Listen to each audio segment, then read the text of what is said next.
Hello friends. आप सभी लोगों का अन अकेडमी के ऑनलाइन प्लेटफॉर्म के let's crack UPSC CSC Hindi में तहे दिल से स्वागत है। आप देख रहे हैं कि आपके सामने हमारी कर्मठ और सबसे ज़्यादा मेहनत करने वाली टीम आपके सामने है और ये जितने भी आपको दिखाई दे रहे हैं ये सारे के सारे अपने क्षेत्र के महारथी और सिद्धस्त हैं और ये आपकी सफलता को सुनिश्चित करने के लिए दिन रात मेहनत कर रहे हैं। इसलिए आइए आप भी साथ में लगिए और अपनी सफलता को सुनिश्चित कराइए। ये हमारी टीम है, आप देख सकते हैं। मेरा नाम लौकुश पांडे, मैंने पीजी पूर्वांचल यूनिवर्सिटी जौनपुर से किया है और मैंने यूपीएससी मेंस को एक बार क्लियर किया है और यूपी पीएससी को 2 बार क्लियर किया है। मैं पिछले 7 वर्षों से दिल्ली की प्रतिष्ठित कोचिंग संस्थानों में ज्योग्राफी, साइंस, टेक्नोलॉजी और एनवायरनमेंट इकोलॉजी जैसे सब्जेक्ट पढ़ा रहा हूँ।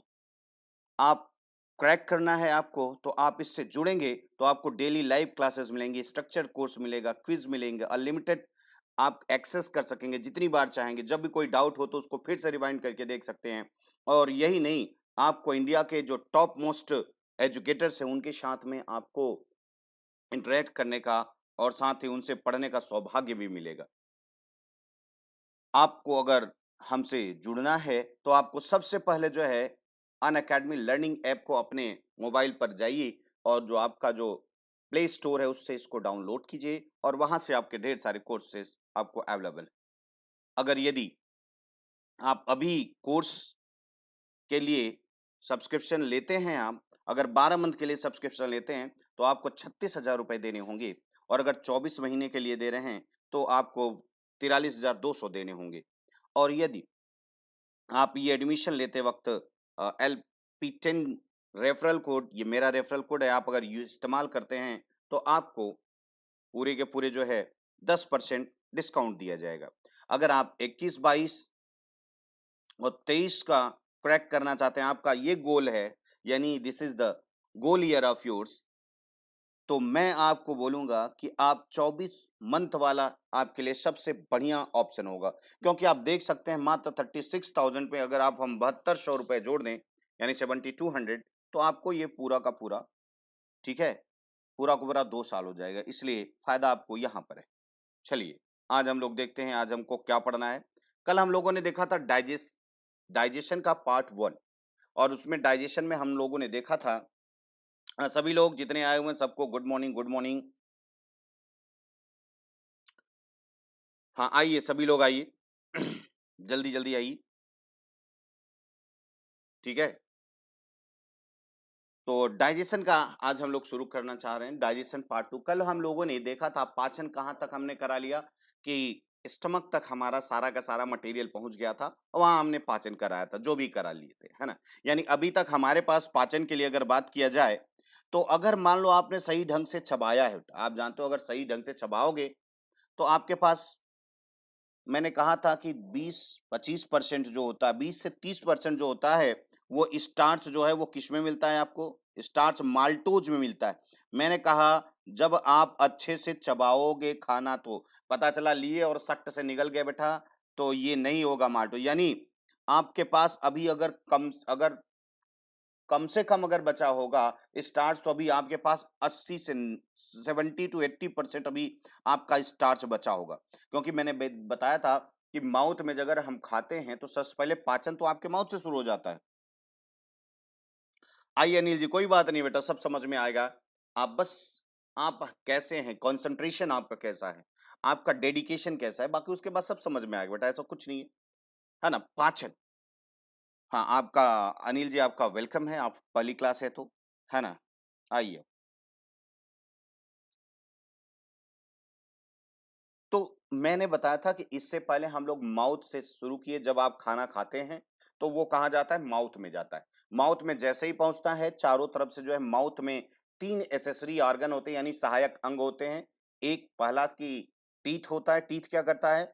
सारा भोजन को चबा चबा करके वो छोटा छोटा कर देता है, यानी वो फिजिकल डाइजेशन हम कहते हैं। भाई सिंपल भाषा में अगर बोलें तो हम क्या बोलते हैं उनको? ठीक है, फिजिकल डाइजेशन यानी भौतिक पाचन करता है। उसके बाद टंग जो है उसको इधर से उधर पलट करके जो है उसमें लार को सान देती है, यानी सलाइवरी ग्लैंड वहाँ पर, और वहीं पर माउथ में ही हमने कहा अगर ढंग से हम चबाकर खाते हैं बेटा, तो वहाँ पर 20 टू 30% तक जो आपका स्टार्च है वो किसमें कन्वर्ट हो जाता है? माल्टोज में। इसीलिए हमने कहा कि जब हम खाते रहते हैं, तो आप देखते हैं कि अगर हम रोटी काफ़ी टाइम तक चबाते हैं, तो वो मीठी आने लगती है। उसका रीज़न यही है कि वो स्टार्च जो है वो किसमें कन्वर्ट हो जाता है? माल्टोज। इतना हम लोगों ने देखा था ये माउथ में हो। इसके बाद स्टार्च पर कोई काम नहीं हुआ, है ना? उसके बाद फेरिंग्स से होता हुआ मतलब ये ग्रसनी से होता हुआ, ग्रास नली से निकलता हुआ। ग्रास नली में हमने आपको बताया था कि उसमें जो गति होती है उसको अंदर जाने की, उसको बोलते हैं क्रमाकुंचन। हमने दिखाया भी था शायद आपको याद हो।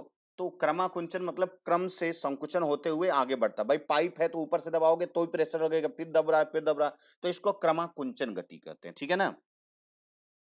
और उसके बाद जब ये पहुंचता है स्टमक में, तो स्टमक में जैसे ही पहुंचता है यानी आमाशय में पहुंचता है, तो वहां पर जठरीय रस होते हैं। क्या होते हैं? जठरी रस होते हैं।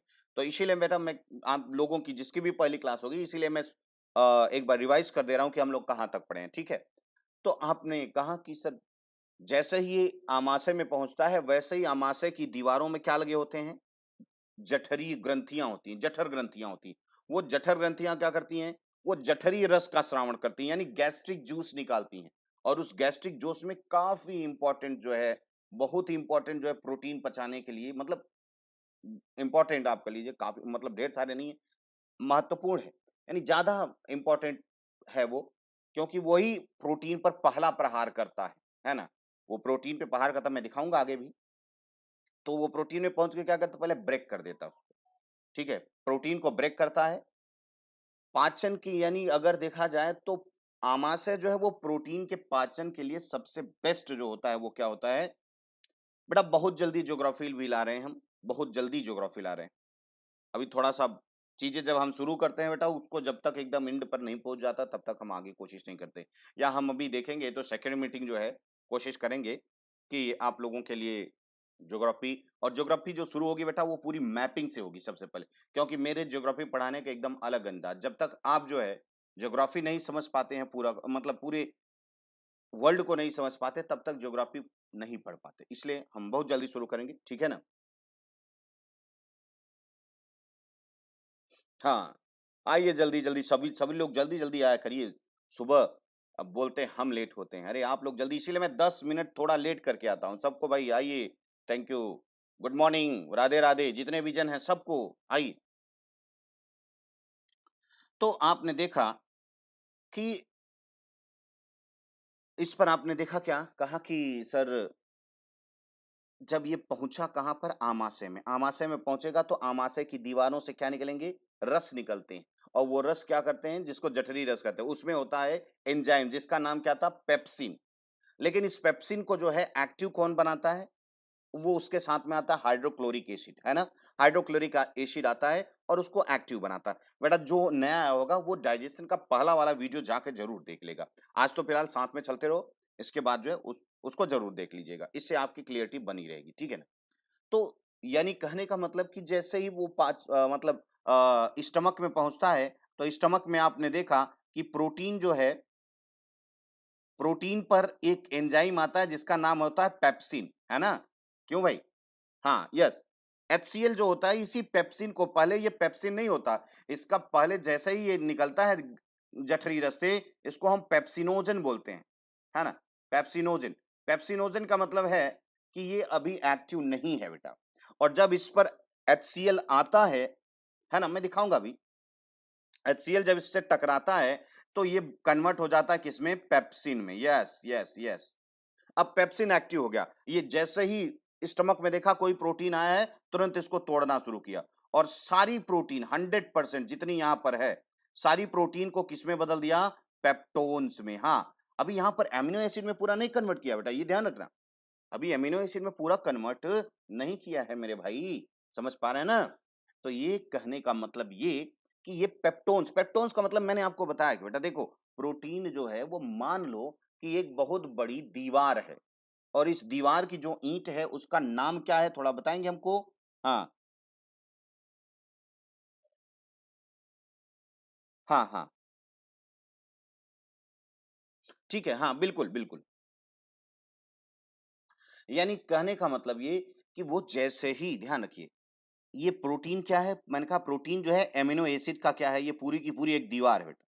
तो दीवार जो है एक बार में अगर आप जैसे कोई दीवार तोड़ें, तो ज़ाहिर-सी बात है एक दीवार में सारी की सारी ईंटें बिखर नहीं जाती, बल्कि वो कई-कई खंड में टूटता है। तो पहला प्रहार जब पेप्सिन का प्रोटीन पर हुआ, तो ये सारा का सारा प्रोटीन नामक दीवार जो है, वो एमिनो एसिड में नहीं लेकिन वो खंड-खंड में टूट गई, जिसको हम क्या बोलते हैं बेटा? पेप्टोन्स कहते हैं। Is that clear? Amino acid अभी तो भाई अभी तो पिक्चर शुरू हुई है।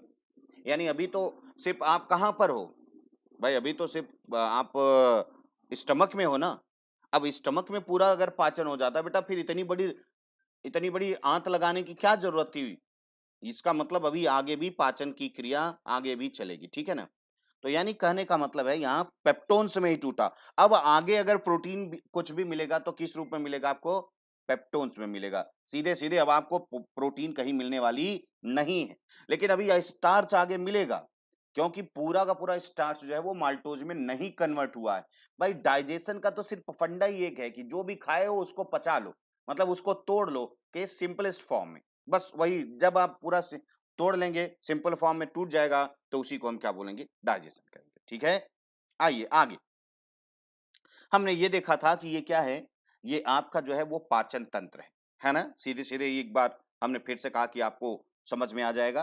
तो ये क्या है? ये आपका पाचन तंत्र है। सीधे-सीधे यहाँ पर ये जो दिखाई दे रहे हैं देखिए ये दोनों ये कहाँ हैं? ये जो है ये क्या सलाइवरी ग्लैंड है ना? ये सलाइवरी ग्लैंड है, सलाइवरी ग्लैंड मतलब ये लार ग्रंथियाँ हैं। और लार ग्रंथियाँ ये देख रहे हैं माउथ में है ना? और मैंने बताया 3 जोड़ी लार ग्रंथियाँ होती हैं भई, एक पैरोटिड होती है, एक सबलिंगुअल होती है और एक मैंडिबुलर होती है। फिर इसके बाद फेरिंक्स है, फेरिंक्स के बाद ये पाइप लंबी-सी मैंने कहा ये 25 है ना? ये 25 सेंटीमीटर लंबी जो पाइप आपको दिखाई दे रही है, ये वास्तव में क्या है? इसका नाम है ईसोफेगस या इसी को बोलते हैं हम ग्रास नली, है ना? और दूसरा, यहाँ पर देखिए जैसे ये आता है ये इसमें आ गई, ये इसको हम क्या बोलते हैं? स्टमक। लेकिन स्टमक के ऊपर अगर देखा जाए तो ये एक हमारे शरीर की सबसे बड़ी ग्लैंड जिसको हम लीवर कहते हैं, वो आपको दिखाई दे रहा होगा, ठीक है ना? लीवर के बारे में बेटा हम लोग पढ़ेंगे जब हम पढ़ेंगे एक्सक्रीटरी सिस्टम, उत्सर्जन तंत्र पढ़ेंगे। क्योंकि इसका रोल जो होता है वो ज़्यादातर उत्सर्जन, हर रोल तो भाई सब जगह होगा क्योंकि ये मैंने आपको बताया हमारे बॉडी का ये किंग है बेटा, इसलिए हर जगह पर ये काम करेगा, है ना? तो आपने देखा यहाँ और ये स्टमक है, इसके नीचे देखिए लीवर के नीचे एक थोड़ा-सा ग्रीनिश कलर का आपको दिखाई दे रहा होगा बेटा, यही है पित्ताशय, गॉल ब्लैडर, है ना? पित्ताशय कभी-कभी आप जानते हो कि पित्ताशय में भी पथरी हो जाती है ना? तो पित्ताशय को पूरी तरह से रिमूव करना पड़ता, पथरी इसकी नहीं निकाली जाती। लेकिन आप हमको बताएँगे कोई इसमें कि पित्ताशय में जो पथरी होती है, वो किस पदार्थ की बनी होती है? ये हमको आप लोग बताएँगे, ठीक है ना? अभी देखता हूँ कि कौन बताता है कि भाई पित्ताशय में भी एक पथरी एक तो किडनी में आती है, किडनी स्टोन जिसको आप बोलते हैं। तो जो पित्ताशय की जो पथरी है या पित्ताशय की जो स्टोन है, वो वास्तव में किसकी बनी होती है? आप किडनी की पहले बताएँगे हमको कि किडनी में किस पदार्थ का बना होता है? और फिर उसके बाद आप बताएँगे हमको कि ये पित्ताशय में किस प्रकार का है, ठीक है? हाँ, उत्तर हम इंतज़ार कर रहे हैं कि ये किस के कारण कभी-कभी पित्ताशय को रिमूव करना पड़ जाता है। वो क्या है? किससे बना हुआ है? ये हम जानना चाहते हैं बेटा। Calcium oxalate, calcium oxalate, calcium oxalate. Very good, ये तो किडनी में है। हाँ, कैल्शियम ऑक्ज़ेलेट की जो क्रिस्टल बन जाता है, बहुत सही आपने कहा। पालक, टमाटर आदि ऐसे हैं जहाँ पर ऑक्ज़ैलिक एसिड ज़्यादा पाया जाता है, इसलिए उसको मना भी कर दिया जाता है। ऑक्ज़ैलिक एसिड ही नहीं, कैल्शियम ऑक्ज़ेलेट पाया जाता है। वेरी गुड, बहुत सही बताया आप लोगों ने। लेकिन मैं यही पूछ रहा हूँ कि पित्ताशय में क्या पित्ताशय में भी कैल्शियम ऑक्ज़ेलेट का होता है? बोलो भाई, नहीं होता। कुछ दूसरी चीज़ का होता है बेटा, इसलिए उसको पूरा रिमूव करना पड़ता है। अभी हम ये सस्पेंस है। हाँ। किडनी में, हाँ बेटा ये राम शरण जी ये किडनी में है, लेकिन मैं तो पित्ताशय की बात कर रहा हूँ। कोई बताए कि अब मुझे पित्ताशय वाला बताओ। अच्छा कोई बात नहीं। बेटा मैंने आपको पढ़ाया था जब आपने पढ़ा था कोलेस्टेरॉल, याद आ रहा है ना कोलेस्टेरॉल? हाँ, मैं बता रहा हूँ, सुनिए। आपने पढ़ा था कोलेस्टेरॉल, याद आ रहा है? याद तो आ ही रहा होगा। कोलेस्टेरॉल में मैंने कहा था एक बैड कोलेस्टेरॉल था बेटा। बैड कोलेस्ट्रॉल क्या होता था वो जा जाकर आपके नलियों में जो रक्त की नलिकाएं होती हैं उसमें क्या करता था, बैठ जाता था, और बैठ जाने से पूरी रक्त नलिकाएं क्या हो जाती थी, बाधित हो जाती थी, जिससे सारी सप्लाई अवरुद्ध हो जाती थी। और मैंने ये बताया कभी अगर ये ऐसा आपके हार्ट में हो जाए तो उसको बहुत झटका लग जाता है बेटा। हार्ट में अगर ऐसा लगे, ध्यान रखिएगा, है ना? अगर हार्ट में, अगर हार्ट की नलिकाओं में अगर इस तरीके का कोई मतलब उसकी नली में अगर कोई भी इस तरीके का अगर बैड कोलेस्ट्रॉल जम जाता है तो उसको भी खाना-पीना नहीं लगेगा, नहीं पहुँच पाएगा, और वो सीधी सी बात है वो क्या हो जाएगा, उसको परेशानी हो जाएगी और वो हार्ट अटैक जैसी बीमारियाँ भी पैदा कर सकता है। आइए अभिषेक जी, गुड मॉर्निंग, जल्दी कीजिए, लेट हो गए आप, जल्दी-जल्दी। ठीक है? तो यानी मेरी बातों को आप समझने की कोशिश करिएगा। अब वहाँ से फिर क्या करता है, फिर लीवर एक कोलेस्ट्रॉल बनाता है जिसको आप बोलते हो गुड कोलेस्ट्रॉल या एचडीएल। एचडीएल पहुँचता है और नलियों से उठा करके सारा का सारा कोलेस्ट्रॉल जो बैड कोलेस्ट्रॉल है उसको कहाँ लेके आता है? उसको फिर से लाता है यही लीवर में, क्योंकि सारा कोलेस्ट्रॉल बनता कहाँ है? लीवर में। अब फिर लाता है और उसी को मार पीट करके शरीर से बाहर निकाला जाता है। हाँ, बिल्कुल सही आपने कहा कि वही ये गॉल ब्लैडर में अगर बहुत ज्यादा है तो आकर के इकट्ठा हो जाता है।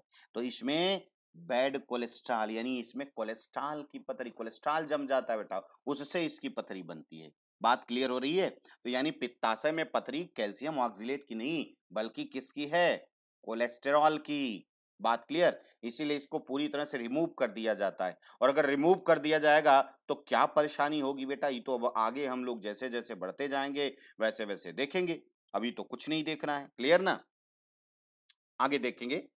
तो ये आपने ये पूरा का पूरा हम मैंने पूरा डायग्राम आपको दिखाया था, समझाया भी था, है ना? ये पैंक्रियाज है, ये जो पीछे आपको दिखाई दे इस तरफ मैंने एक साइड वाला है और एक पीछे से बैक साइड का है। ये देखो ये पैंक्रियाज जो है ये जस्ट इसी के पीछे बेटा, ये देखो इसी के जस्ट पीछे ये पैंक्रियाज है ना, यहाँ पर आपको पूरा पैंक्रियाज दिख रहा है। पैंक्रियाज यानी अग्नाशय की बात कर रहे हैं, है ना? ये पूरा अग्नाशय दिख रहा है और इसके पीछे, और ये आप देख रहे हैं पूरा, और ये हल्का सा ये जो दिखाई दे रहा है यही गॉल ब्लैडर जिसको हम पित्ताशय कहते हैं, है ना? क्लियर हो रही बात?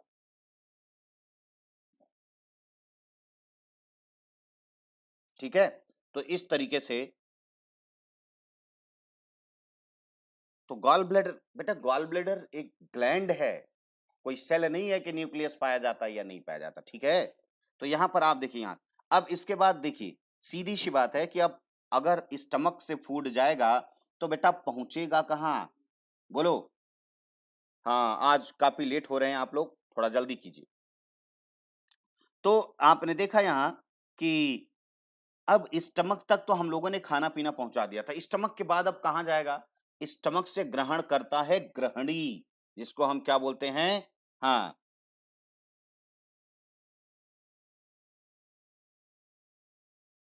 हाँ बेटा वही पित्तरस वाला ही है। हाँ, सही बोल रहे हो, पित्ताशय से पित्तरस निकल, अभी आते हैं उसके बारे में ना, अभी तो बस यही हम समझा रहे थे।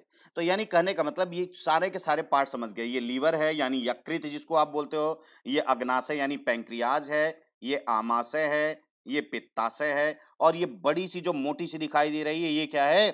बड़ी आंत है। और बड़ी आंत में अगर थोड़ा-सा बारीक आप देखें तो बड़ी आंत के नीचे एक पतला-सा देखिए आप, एकदम एक धागे की जैसी संरचना दिखाई दे रही है, उसको हम क्या बोलते हैं?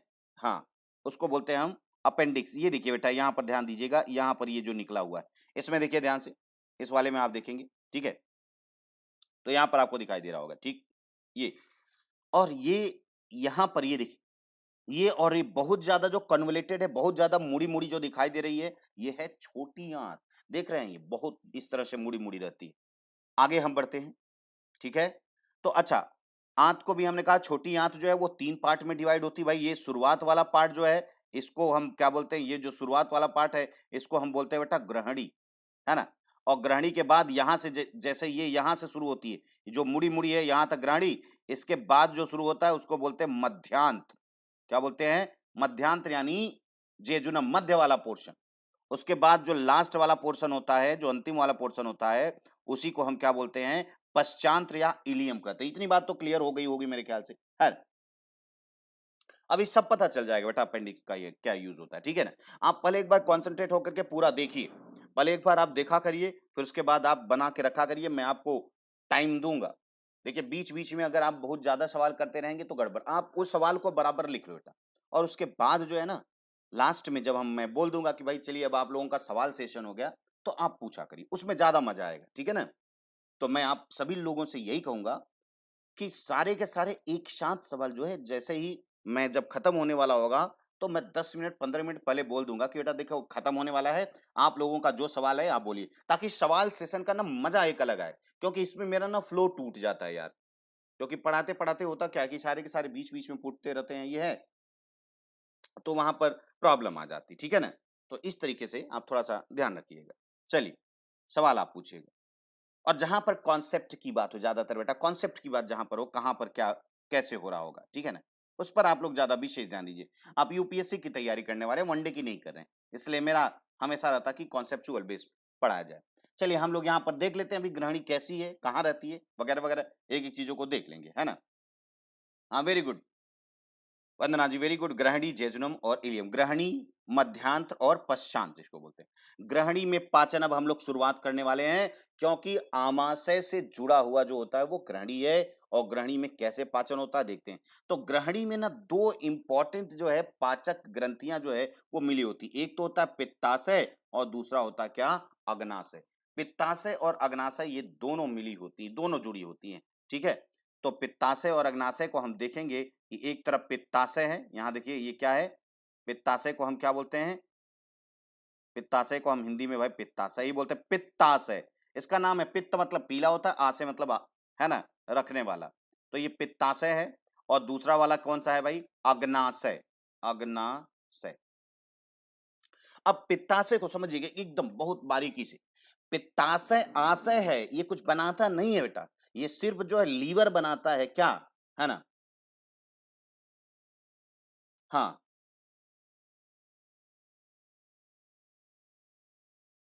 ठीक है, यानी ये पित्ताशय का मतलब ये जो गॉल ब्लैडर की बात कर रहे हैं, गॉल ब्लैडर जो होता है, ये देखिए ये मैंने लिखा है पित्ताशय को अंग्रेजी में गॉल ब्लैडर बोलते हैं। तो ये जो गॉल ब्लैडर है, ये देखिए यहाँ पर।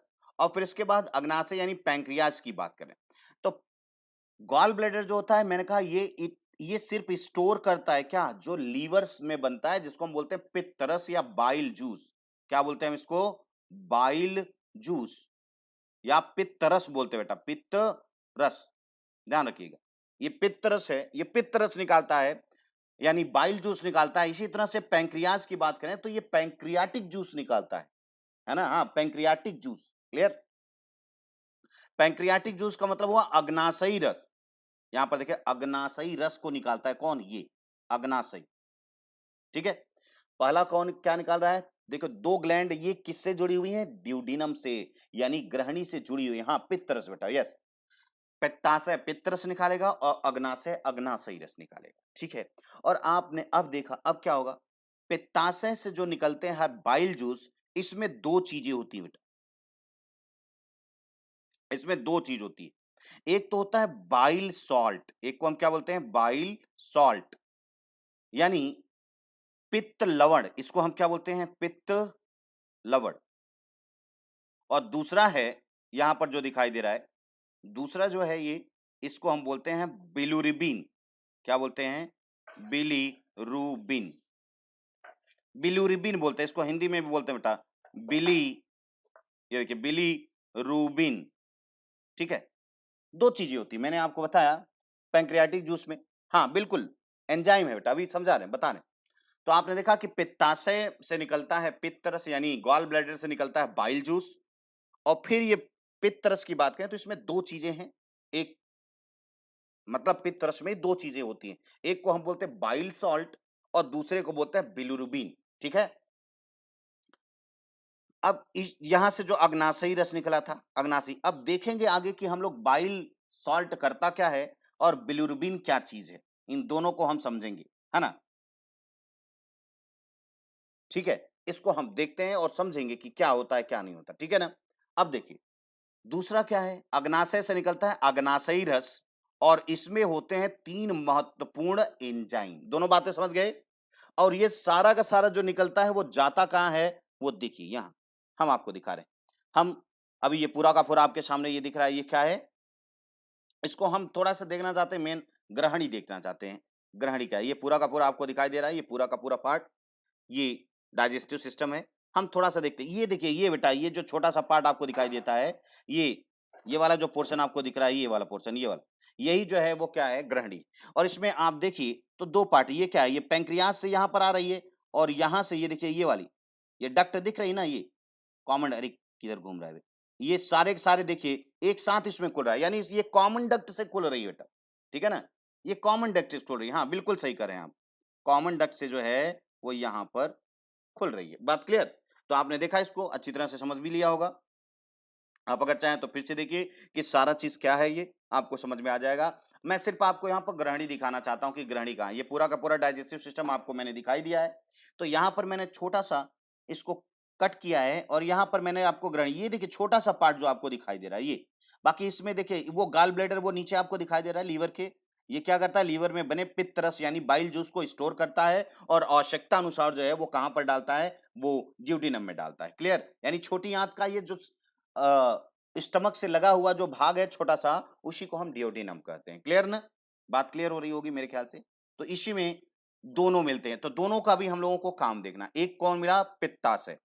पित्ताशय यानी गॉल ब्लैडर से निकला पित्तरस, और दूसरा जो जुड़ा हुआ है मैंने अभी बताया आपको, वो है अग्नाशय। अग्नाशय से क्या निकलेगा, जैसे अब यहां पर हम देखें,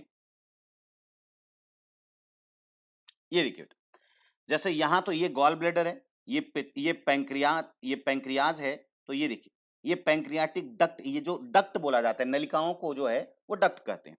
तो ये देखिए, ये पैंक्रियाट से क्या निकल रहा है, पैंक्रियाटिक जूस निकल रहा है ना? ओ कहाँ गया ये है पैंक्रियाज। पैंक्रियाज से पैंक्रियाटिक जूस निकल रहा है, ठीक है, यहाँ पर। और यहाँ से देखेंगे ये है पित्ताशय, ये जो नीचे आपको दिखाई दे रहा है ये है पित्ताशय। इससे निकलेगा बेटा क्या, बाइल जूस। अब इसमें है क्या चीजें, आगे देखते हैं हम इसको। क्लियर? आगे करके हम देखें, मेरे ख्याल से बात समझ में। अब भाई देखिए बाइल साल्ट क्या करता है, थोड़ा सा ये अच्छा यहीं पर समझ लेते हैं। देखिए 2 चीजें आप समझ गए, एक तो बाइल साल्ट आपको मिल गया और दूसरा क्या मिल गया, बाइलरुबिन। बाइलरुबिन तो बेटा ये बेकार चीज है, आप जानते हैं ये वेस्ट मटेरियल है। हम अग्नाशय को बाद में देखेंगे, पहले इसको देख लेते हैं। तो ये वास्तव में क्या है, बाइलरुबिन की अगर बात करें तो बाइलरुबिन जो है ये बेकार चीज है। बेकार मतलब ये जब आरबीसी पुराना हो जाता है, जब उस वो टूट जाता है तो उससे जो उसके अस्थि पंजर निकलते हैं, अस्थियां निकलती है, तो उसको बहा दिया जाता है ताकि वो शरीर से बाहर, क्योंकि वो भी चीज अवशिष्ट हो गई। तो अवशिष्ट है एक तरह से, ये क्या है, एक वर्णक है। वर्णक मतलब जो रंग देता है, किसको, जो आरबीसी को रंग प्रदान करता है, वो एक वेस्ट वर्णक हो चुका है बाइलोरुबिन, ठीक है। इसलिए अब शरीर से इसको बाहर निकालने की आवश्यकता है, क्योंकि शरीर में भाई हम कोई भी फालतू चीजें नहीं रख सकते, ये ध्यान रखिएगा। यानी अगर हम चाहें तो कोई भी चीज भी फालतू चीज नहीं रख सकते, क्योंकि अगर जितना रखोगे उतना ही ज्यादा हमें क्या करेगा, परेशान करेगा। क्लियर हो रही बात? तो बाइलोरुबिन की बात होगी। तो बाइलोरुबिन क्या है, ये वेस्ट पिगमेंट है। क्या बोलते हैं बेटा इसको, वेस्ट पिगमेंट। वेस्ट पिगमेंट मतलब क्या, यानी अपशिष्ट पदार्थ, ये अपशिष्ट है, ये इस समय खराब हो गया। और ये बनता किससे है, जब आरबीसी का विखंडन होता है तो आरबीसी से जो इंपॉर्टेंट चीजें हैं जैसे आयरन वगैरह, उसको फिर से स्टोर कर लिया जाता है लीवर के द्वारा। और बाकी जो है आप जानते हैं, लीवर के बगल में यहीं जस्ट पीछे अगर देखा जाए लीवर के, तो एक और छोटी सी ग्रंथि होती है जिसको हम क्या बोलते हैं बेटा, प्लीहा कहते हैं या स्प्लीन कहते हैं। स्प्लीन में जब सारे के सारे जो है लोग काम करने से तंग आ जाते हैं, यानी पुराने हो जाते हैं आरबीसी, तो उनको पीट पाट के यानी खत्म समाप्त कर दिया जाता है। इसीलिए हम उसको ग्रेवयार्ड बोलते हैं, ठीक है ना, यानी वो कब्रिस्तान है आरबीसी का। तो वहां से जो अपशिष्ट मिलेगा वो कहाँ आएगा, लीवर में आएगा, क्योंकि आप जानते हैं लीवर ही तो सब कुछ देखेगा, सब कुछ, एवरीथिंग। और आप जानते हैं आगे सब कुछ पचेगा तो सबसे पहले कहाँ आएगा, लीवर में ही तो आएगा। इसलिए वो सारा का सारा, हाँ। और चूंकि देखिए ये जो पुराना हो गया तो इसका कलर भी थोड़ा सा क्या हो जाता है, येलो स्किन कलर हो जाता है, येलो कलर का हो जाता है, ये पीला हो जाता है बेटा। कौन, बिलिरुबिन जो है, ये क्या है, एक अपशिष्ट, इसको बोलते हैं अपशिष्ट वर्णक है, यानी वेस्ट पिगमेंट, अब काम का नहीं रह गया, तो इसको शरीर से बाहर निकालना है। ये थोड़ा पीले रंग का दिखाई देता है, ठीक है ना, इसी के कारण इसका पूरा रंग ही पित्त रंग, पीले रंग का हो जाता है। दूसरी बात करें, ये पित्ताश, ये बाइल सॉल्ट क्या करता है, बाइल सॉल्ट देखो बेटा करता क्या है, मैं कहा यहां पर बता देता हूं। ये देखिए, जो बाइल सॉल्ट है यानी पित्त लवण की बात कर रहे हैं हम, ये वाला जो दूसरे जो पहले निकला, ये पित्त लवण, ये क्या करता है, जैसे वसा की जो बड़ी बड़ी बूंदे हैं, ठीक है, जैसे वसा की बड़ी बूंदे हैं, वसा को, वसा का इमल्सिफिकेशन कर देता है, यानी पायसीकरण, इमल्सिफिकेशन करता है। और ये छोटी छोटी बूंदों में, जैसे वसा की बड़ी बूंद है, इसको तोड़ करके ये छोटी छोटी बूंद, भाई तोड़ने की बात है, वसाओं को तोड़, अरे भाई कैसे तोड़ा जाएगा? सबको तोड़ने तोड़ने काटने की अलग है। जैसे आप क्या करते हो, अगर आप सब्जी काटते हो तो उसको कट बोलते हो या चॉप बोलते हो? उसको क्या बोलते हो? चॉपिंग, चॉप करते हो, है ना? या पतला किसी को काटना होता है, हिंदी में तो सब काटना ही कहते हैं, उसको बोलते हैं स्लाइसिंग, है ना? और पेड़ पौधों को काटना होता है तो आप क्या बोलते हो? कटिंग। समझ पा रहे हो मैं क्या बताना चाहता हूँ? तो इसी तरह से सबको काटना, जैसे पारे को काटोगे तो उसको थोड़ा-थोड़ा, है ना? ब्रेकिंग करते हो। इसी तरह से ये फैट की जो फैट आए हुए हैं, उनको तोड़ना है। तोड़ेंगे छोटे-छोटे में, यानी इनको ऐसे तोड़ना है, छोटा-छोटा कर देना है। तो लेकिन यहाँ पर ये देखिए, ये केमिकल प्रोसेस नहीं बेटा, ये फिजिकल प्रोसेस, ये तोड़ रहे हैं। समझिएगा। यहाँ याद रखिएगा, बाइल सॉल्ट जो होता है, वो डाइजेशन केमिकली डाइजेस्ट नहीं कर रहा है। ये वास्तव में वसा का फिजिकली डाइजेशन कर रहा है। ये ध्यान रखिएगा कि पित्त लवण जो है, वो क्या कर रहा है? उसको तोड़ रहा है। बेटा ये कोई डीप नहीं है। मैं आपको दिखाऊंगा सवाल, ये कोई डीप नहीं है, ये एकदम बेसिक है। वही अंदर शनि में पढ़ा रहा हूं। जब आप वही बात ये होती है ना कि जब आप बिल्कुल नहीं जानते हैं तो आप कहते हैं सर डीप, डीप कुछ भी नहीं है बेटा, मैं दिखाऊंगा आपको। तब आपको समझ में आएगा कि कैसे। जितना यहाँ पर पढ़े रहोगे उतना बहुत अच्छा होता है। ठीक है ना? कोई दिक्कत नहीं। आगे जब हमारा क्वेरी राउंड होगा, जब हम आपको इससे संबंधित जो क्वेश्चन आए हुए हैं वो कराएंगे, तो आपके आपको समझ में आएगा कि ठीक। इसलिए बेटा कोई नहीं, बात आपको समझ में आनी चाहिए, बस ये समझो। क्लियर ना? पढ़ना हमें सब कुछ है। भाई अगर एक भी सवाल कहीं अंदर से आ गया और आपसे छूट गया, तो फिर तो हमारा साइंस पढ़ाना बेकार है ना। इसलिए कहीं नहीं हो, इसलिए कोई नहीं, बस इंटरेस्ट आना चाहिए बेटा। बस पढ़ाई का मतलब याद रखना बेटा, जिस दिन से आपको पढ़ने में इंटरेस्ट आ गया, समझ लेना आप सही रास्ते पे जा रहे हो। अदरवाइज आप सही रास्ते पे नहीं हो, याद रखना, इतनी बात ध्यान रखिएगा, ठीक है ना? आपको समझ में आना चाहिए, बस नहीं समझ में आया तो बेहिचक बोलो, मैंने कभी किसी को रोक टोक नहीं किया, और खूब बोले आराम से, ठीक है ना? पढ़ते जाओ, मौज से पढ़ो ना, क्या दिक्कत है? मजा क्या?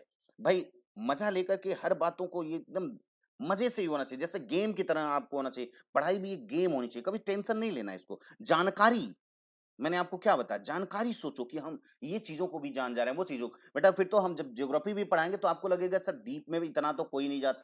बेटा क्योंकि हम जानते हैं जब तक आपको थोड़ा-सा हल्का डीप नहीं ले जाएँगे ना, आपका कॉन्सेप्ट पूरा नहीं बनेगा। याद रखिएगा। हाँ। हाँ, बस एन्जॉय। अगर जिस दिन पढ़ाई में आपको एन्जॉय आ गया बेटा, और लिख करके मैं दे दूँ, आपको सिलेक्शन से कोई रोक नहीं सकता, कोई माई का लाल नहीं है जो रोक सके। क्योंकि ये जानकारी है।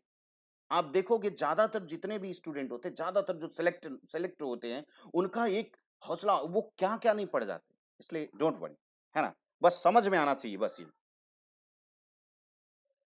बिल्कुल मिलेंगे बेटा, हम प्रयास कर रहे हैं कि इन सब के नोट्स को भी बार-बार आप लोग हमसे कह रहे हैं। हालाँकि मैं बार-बार यही कहता हूँ बेटा, नोट्स बनाने की आदत डालो, और वैसे भी मैं पूरा-पूरा इस पर पूरा-पूरा दे देता हूँ। आप अगर चाहो तो स्क्रीनशॉट भी ले सकते हो, नहीं तो आगे चल के मैं इसको पीडीएफ में भी अगर आप लोगों का बहुत ज़्यादा डिमांड रहेगा तो मैं कोशिश करूँगा कि उसको डालूँ, है ना? लेकिन मैं बार-बार यही रिक्वेस्ट करूँगा कि ये करते रहो, ठीक है? तो बाइल सॉल्ट देखिए, अब ध्यान से, मैंने कहा एक फिजिकल आपको यहाँ पूछ देगा कि माउथ के अलावा कहीं पर भी फिजिकल यानी भौतिक पाचन होता है क्या? अब भौतिक और रासायनिक पाचन तो आप समझ ही रहे हैं, यानी सीधे-सीधे तोड़ देना। तोड़ रहा है ये, किसको तोड़ रहा है भाई? बड़े-बड़े को छोटे में तोड़ रहा है, ठीक है? Very good. तो यानी कहने का मतलब है बाइल जूस में से निकला जो पित्त लवण है या बाइल सॉल्ट है, इसका मेन काम क्या करता है? वसा को पचाने में सहायक होता है। वसा की बड़ी-बड़ी बूंदों को, भाई ये क्या है? बड़ी-बड़ी बूंदों को ये क्या करता है? इमल्सिफाइड। इमल्सिफाइड का मतलब होता है तोड़ना। वसाओं को तोड़ने के लिए हम लोग इमल्सिफिकेशन यानी पायसीकरण जैसे शब्द का इस्तेमाल करते हैं। ठीक है ना? हाँ। तो बस, यानी कहने का मतलब ये, तो यहाँ पर बाइल साइड यानी वास्तव में अब क्या हुआ, जब ये बड़ी चीज छोटी, जैसे आपको अगर दे दिया जाए, मान लीजिए आपको इतनी बड़ी चीज दे दी गई, सपोज कीजिए, और कहा गया इसको तोड़ो, तो आपको देखते हैं कि उस पर दम नहीं लगता। लेकिन जब आपके हाथ में ऐसे आ जाए, ये देखो ये वाले में, और इसमें जब आ जाता है तो आप पकड़ के इसे दबा दे। कभी कभी आपने नारियल फोड़ा होगा, है ना? तो नारियल जब इसमें आता है बेटा, तो ये दब जाता है, आसानी से टूट जाता है। यानी कहने का मतलब ये, जो आगे जो इन पर एंजाइम की क्रिया होगी बेटा, आगे चूंकि आपको पता है कि इनका क्या होगा, केमिकल प्रोसेस होगा, यानी वसीय अम्ल में इनको बदलना होगा ना वसाओं को। अभी पूरी की पूरी वसा है बेटा, बस छोटा हुआ है, ठीक है? अब इन पर ये छोटे हो गए ना, तो इन पर जो एक्टिव मतलब इस पर जो काम करने वाले कौन है? इन पे काम करने वाले जो एंजाइम है उसकी सक्रियता बढ़ जाती है। देखिए ये भी एक बार सवाल पूछा गया है कि भाई वसाओं को छोटी छोटे इमल्सिफिकेशन से क्या होता है, क्योंकि इमल्सिफिकेशन से वे छोटे हो जाते हैं, उनकी सतह का क्षेत्रफल यानी सरफेस एरिया बहुत बड़ा हो जाता है, जिसकी वजह से एंजाइम की एक्टिविटी कई गुना बढ़ जाती है। यानी बाइल साल्ट को रहना जरूरी होगा, नहीं तो आने वाले जगह पर यानी आगे जो है वसा को पचाना बहुत ही मुश्किल हो सकता है ना? बात क्लियर ना? ये सिर्फ इसने क्या किया? तोड़े हैं। इसने पचाया नहीं है, पचाने का मतलब है केमिकल। हम जो बात करते हैं केमिकल मतलब उसको सीधे वसीय अम्ल में बना दे, तब हम पाचन को मानेंगे। अभी पाचन पाचन का नहीं है, ये ध्यान रखिएगा, ठीक है ना? तो बाइल साल्ट आपने देख लिया, अच्छी तरह से समझ लिया कि बाइल साल्ट का क्या है। अभी यही चीजें आपको समझ में आएगी कि बेटा जब ये रिमूव कर दिया जाए गॉल ब्लैडर तो सर फिर क्या होगा? इसका मतलब फिर बाइल साल्ट तो नहीं मिलेगा, और नहीं मिलेगा तो डॉक्टर सीधे-सीधे क्या मना करेगा खाने के लिए? क्योंकि आप जानते हो आगे हाँ, बिल्कुल सही, है ना? हाँ, बिल्कुल सही कह रहे हैं अज़रुद्दीन, ताकि जो पैंक्रियाज़ से निकलने वाली यस वेरी गुड, बहुत सही समझा बेटा। इसीलिए कि अभी पैंक्रियाज़ देखो ये एक अभी ये व्यवस्था बना रहा है और इसके बाद पैंक्रियाज़ से जो लोग आएँगे ताकि इसको आसानी से तोड़ते चले जाएँ, कट, कट, कट, कट तोड़ते चले जाएँ। बात क्लियर ना? तो यानी इस बात को भी आपको बहुत बारीकी से ध्यान रखना पड़ेगा मेरे भाई। तो याद रखिएगा, यहाँ पर इसने तोड़ दिया। देखिए, अब क्या आ गया, एक तो फालतू चीज़ें थी जिसको निकाल दिया, मैंने कहा ये थोड़ा-सा येलोइश कलर का होता है, ठीक है? और दूसरी बात क्या करें? दूसरी बात मैं ये कह रहा हूँ जो ये बाइल साल्ट है, ये जो वसा की अभी बड़ी-बड़ी बूंदें आई चूँकि अभी तक तो वसाओं का कहीं पाचन हुआ नहीं था, ना तो मुख में हुआ और ना ही आपके आमाशय में हुआ, ये पूरा का पूरा सीधे-सीधे पहुँच गया धड़-धड़ा के कि बेटा मैं भी आ गया हूँ। अब वहाँ पर तब तक वहीं पीछे खड़ा रहता है बाइल साल्ट, कहता है बेटा तुम अभी तुम्हारे ऊपर कोई असर नहीं, पहुँचता है और तोड़-ताड़ देता है, यानी इमल्सिफाइड कर देता है। इमल्सिफिकेशन का मतलब वसा की बड़ी-बड़ी यानी बड़ी ड्रॉप को छोटी-छोटी इमल्सिफाइड करके ड्रॉपलेट में बदल देता है, ताकि इससे क्या होती है एंजाइमेटिक एक्टिविटी फास्ट हो जाती है और पाचन में सहायक होता है। अब पाचन के लिए कहाँ से आएगा ये हम देखेंगे यहाँ पर, यानी अब हमारे पास जो मिलेंगी इसके बाद से छोटी-छोटी बूंदें मिलेंगी। क्लियर? क्लियर हो रही बात? क्योंकि अभी तक क्या है ना बेटा ये मीडियम आपने देखा था कि स्टमक में मीडियम कैसा था? बोलो भाई, है ना? नहीं, बिल्कुल सही कह रहे हो बेटा। फिर पाचन बहुत कम होगा, यस बहुत सही बोल रहे हो जितेंद्र जी। फिर तो पाचन नहीं होगा ना, इसीलिए बोलेंगे भाई तली-भुनी चीज़ें या ज़्यादा ऑयली चीज़ों को आप मत खाइए क्योंकि ये परेशान करेगा, क्योंकि आप उसको पचा नहीं पाएँगे। समझ पा रहे हैं ना? बस यही होगा। एसिडिक होता है, बहुत सही। ये एसिडिक होता है और आपको मैंने बताया बेटा कि एसिडिक में तो सिर्फ़ एक ही एंजाइम काम कर सकता है, जो प्रोटीन पचाने वाला पेप्सिन है। बाकी और कैसे काम करेंगे? इसलिए अब उसको क्या करना पड़ेगा? उसके मीडियम को बदलना पड़ेगा। यस, अब देखिए यहीं पर हम समझा देते हैं, फिर हमने सारा लिखा हुआ है बेटा, आगे हम दिखाएँगे, आप घबराएँ ना। अब देखिए बेटा, यहाँ पर थोड़ा-सा ध्यान दीजिए। दूसरा, दूसरा वाला क्या रहा? दूसरा वाला था दूसरा ग्लैंड कौन है? पैंक्रियाज़, अग्नाशय। ये देखो, अग्नाशय भी क्या काम करेगा? अग्नाशय या इसको हम क्या बोलते हैं? पैंक्रियाज़। पैंक्रियाज़ क्या निकालेगा बेटा? बोलो? Pancreatic juice. आप खुद ही जानते हो, है ना? बाइल जूस का। हाँ, ठीक है। अब ये देखो, अग्नाशय से निकलता है क्या? पैंक्रियाटिक जूस या अग्नाशयी रस। अग्नाशयी रस और अग्नाशयी रस का भी देखिए, एक तो इसके पास इंपॉर्टेंट क्या है? इंपॉर्टेंट एंजाइम है बेटा, महत्वपूर्ण एंजाइम है। और दूसरा क्या है इसके पास? ये भी तो देख लो। दूसरा ये सबसे पहले देखो अभी तक बेटा एंजाइम इसलिए नहीं काम कर रहे थे क्योंकि मीडियम क्या था? एसिडिक था। अब ये पहला काम करेगा, मीडियम को थोड़ा-सा बदलेगा और मीडियम को कर लेगा ये क्या? क्षारीय, यानी बेसिक बनाएगा ये। कौन? हाँ, अग्नाशयी रस, बिल्कुल। अग्नाशयी रस की बात कर रहे हैं कि अग्नाशयी रस का काम होता है, पहला काम करेगा अग्नाशयी रस कि मीडियम को ही थोड़ा-सा सेट कर देगा, ताकि अब इससे जो एंजाइम आने वाले हैं, वो सारे एंजाइम काम कर जाएँ। क्योंकि अब एंजाइम कौन आएगा? अब स्टार्च को भी पचाने वाला आएगा और साथ ही वसा को भी पचाने वाला आएगा और प्रोटीन को भी पचाने वाला आएगा। तो और आप इतना अच्छी तरह से जानते हैं कि सर एसिडिक मीडियम में कभी ये लोग काम नहीं कर सकते। इसलिए सबसे प्रायोरिटी क्या होगी कि पैंक्रियाटिक जूस निकलते ही पहले माहौल वहाँ का बदल देगा। यानी मीडियम, बेसिक और फिर ये तीनों भाई दौड़ते हुए आएँगे। कौन-कौन?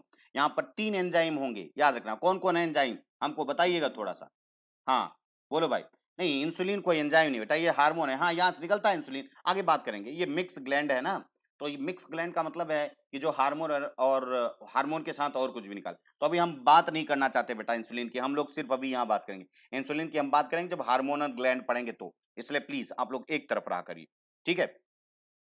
मैंने क्या बताया कि देखिए, पहले सबसे पहले गॉल ब्लैडर का बात करेंगे, यानी पित्ताशय ने क्या किया, पित्तरस निकाला, और पित्तरस में एक तो वेस्ट था जिसको तो शरीर से बाहर ही निकालना था, जिसका नाम था बाइलिरुबिन या बिलिरुबिन, और दूसरा उसमें काम का चीज था जिसका क्या नाम था, जिसका क्या नाम था भाई, उसका नाम था बाइल सॉल्ट। और एक चीज मैं आपको बताऊं, खैर कभी कभी आप लोग बोल देते हो डीप में जान चले जाते हो तो थोड़ा सा लगता है कि खैर कोई बात नहीं, थोड़ा समझो। वास्तव में आप जानते हो ये पित्ताशय में जो पित्ताशय की जो पथरियां हो जाती हैं बेटा, ये वास्तव में वही मैंने कहा कोलेस्ट्रॉल अधिक हो जाता है, वही कोलेस्ट्रॉल बार बार लौटा करके जब लाता है लीवर में बैड कोलेस्ट्रॉल वही इकट्ठा होता है। तो अब ये बैड कोलेस्ट्रॉल को भी शरीर से बाहर निकालना चाहता है, तभी तो अग्नाशयी रस में डालेगा, और सॉरी पित्ताशय में डालता है, पित्त रस में, बाइल जूस में। तो बाइल जूस क्या करेगा, आप देख रहे हैं ये यहाँ से क्या आ रहा है, ये बाइल जूस यहाँ से आ रहा है और ये ग्रहणी में चला जाएगा, और ग्रहणी में आएगा तो ग्रहणी से होता हुआ सीधे कहाँ हुआ, हमारे शरीर से होता हुआ शरीर से बाहर निकल जाएगा, बस यही बात है ना? बिल्कुल बेटा, तभी आप समझ पाओगे, बहुत मजा आएगा। हाँ, यहाँ 3 दोस्त आ गए, कौन-कौन? आपने कहा देखिए, मैंने कहा कि वही गॉल ब्लैडर, पित्ताशय में तीनों आपने देख लिया कि उसके उसका क्षारीय और अम्लीय से कोई मतलब नहीं था, इसलिए उतना काम कर दिया, वो तोड़-ताड़ दिया, किसको? है ना? बड़ी-बड़ी वसाओं की बूँदों को छोटी में। लेकिन अब एंजाइम को काम करना है बेटा, और एंजाइम को काम करना है, तो ज़ाहिर-सी बात है, वहाँ पर अब उसको माध्यम को क्षारीय बनाया जाए, फिर एंजाइम आएँगी। एंजाइम में पहला एंजाइम इसमें कौन-सा आएगा? सबसे पहले कौन आए भाई? जो इसको तोड़ेगा, एमाइलेज। क्या बोलते हैं इसको? एमाइलेज। ये देखो बेटा, एमाइलेज, एमाइलेज, ठीक है ना? एमाइलेज पहले क्या करेगा? ये तोड़ेगा किसको? स्टार्च। और आपको पता है अभी स्टार्च बहुत ढेर सारा बचा था बेटा। स्टार्च का जो भी बचा है 100% सारे स्टार्च को इसमें बदल देगा माल्टोज में। स्टार्च आप जानते हैं कि ग्लूकोज के बहुत ढेर सारे जुड़े होते हैं, और माल्टोज में क्या है? हाँ, बोलो। यानी याद रखिए कि स्टार्च जो है जब टूटा, स्टार्च हमने कहा हजारों ग्लूकोज, यानी ये स्टार्च क्या है, ये ग्लूकोज की एक बड़ी सी दीवार है, और इस बड़ी सी दीवार को जब तोड़ा जाता है तो दो दो ईंटें एक साथ जुड़ी मिल जाती हैं, और एक साथ मिल जाती है एक ग्लूकोज, तो इसको ही हम क्या बोलते हैं, माल्टोज। यानी अब इसके बाद से जब भी आपको कार्बोहाइड्रेट या स्टार्च नहीं मिलेगा, सिर्फ किस रूप में मिलेगा, यानी यहां ही पूरा पच गया, किसमें टूट गया, ये माल्टोज में, ठीक है? अब इसके बाद दूसरा आता है लाइपेज। लाइपेज क्या करेगा यहीं पर, हाँ देखो बिल्कुल सही, ये जो बाइल सॉल्ट ने तोड़ दिया है इसको, वसा को, अब ये लाइपेज जो है ना, इस वसा से इसी को तोड़ेगा, यानी यहां पर लाइपेज आएगा और इसको तोड़ेगा, इस लाइपेज को क्या बना देगा, इसकी सारी हालत खराब करेगा, और ये बना देगा वसीय अम्लों में, यानी इसको इसने तोड़ दिया, वसीय अम्ल बना दिया, किसने, लाइपेज ने। भाई देखिए, लाइपेज की बात करें हम, है ना? लाइपेज ने क्या किया, ये पूरी तरह से आप देखिए, यहां पर मैं बता देता हूं। लाइपेज आपने देखा कि तीनों निकले, तीन निकलेंगे। एक तो निकलेगा आपका क्या, पहला आपने कहा सर एमाइलेज निकलेगा, एमाइलेज। दूसरा निकलेगा लाइपेज, और तीसरा निकलेगा ट्रिप्सिन, है ना, ट्रिप्सिन। ये देखो, तो एमाइलेज को आपने देखा कि सर ये जो स्टार्च का बचा हुआ भाग है उस सबको समाप्त कर देगा, है ना? समाप्त का मतलब माल्टोज में तोड़ देगा पूरा का पूरा 100%। मान लीजिए आप सीधे से सट-सट करके चबा लिए, मैंने कहा कि अगर बेटा आप ढंग से चबा के खाते हो तो 20 से 30% तो आपके माउथ में ही पच गया। लेकिन अगर पूरा का पूरा मान लीजिए आप, कोई हुआ कि चावल लेता है और सट्ट से निकल जाता है तो वो बिल्कुल भी नहीं चबाया, इसका मतलब वहाँ हो सकता है कि बिल्कुल भी पाचन ना हुआ हो। क्यों भाई? है ना? तो यानी कहने का मतलब अगर वहां पर पूरी तरह से नहीं हो रहा है, यानी पूरी तरह से पाचन नहीं हुआ, तो यहाँ 100% पूरा स्टार्च बचा होगा। अगर मान लीजिए अच्छा हुआ होगा तो हो सकता है 70%, लेकिन यहाँ पर पूरा 70% या जो भी बचा है वो सारा स्टार्च माल्टोज में टूट चुका है। और माल्टोज क्या है, ग्लूकोज के ग्लूकोज जब दो मिलता है तब बनता है, इसीलिए इसको हम डाइसैकेराइड कहते हैं। इतनी बात क्लियर? ये कहां पर है, ग्रहणी में। ग्रहणी में ऐसी बात हो रही। दूसरा लाइपेज, मैंने कहा लाइपेज काम करेगा क्योंकि इससे पहले ही काम कर चुका है कौन, बाइल सॉल्ट ने बड़ी चीजों को तोड़ के छोटा कर दिया है। अब लाइपेज क्या करेगा, उसी फैट को तोड़ करके फैटी एसिड बना देगा, है ना, यानी फैटी एसिड और ग्लिसरॉल बना देगा, क्लियर, तोड़ देगा। फिर आता है ट्रिप्सिन।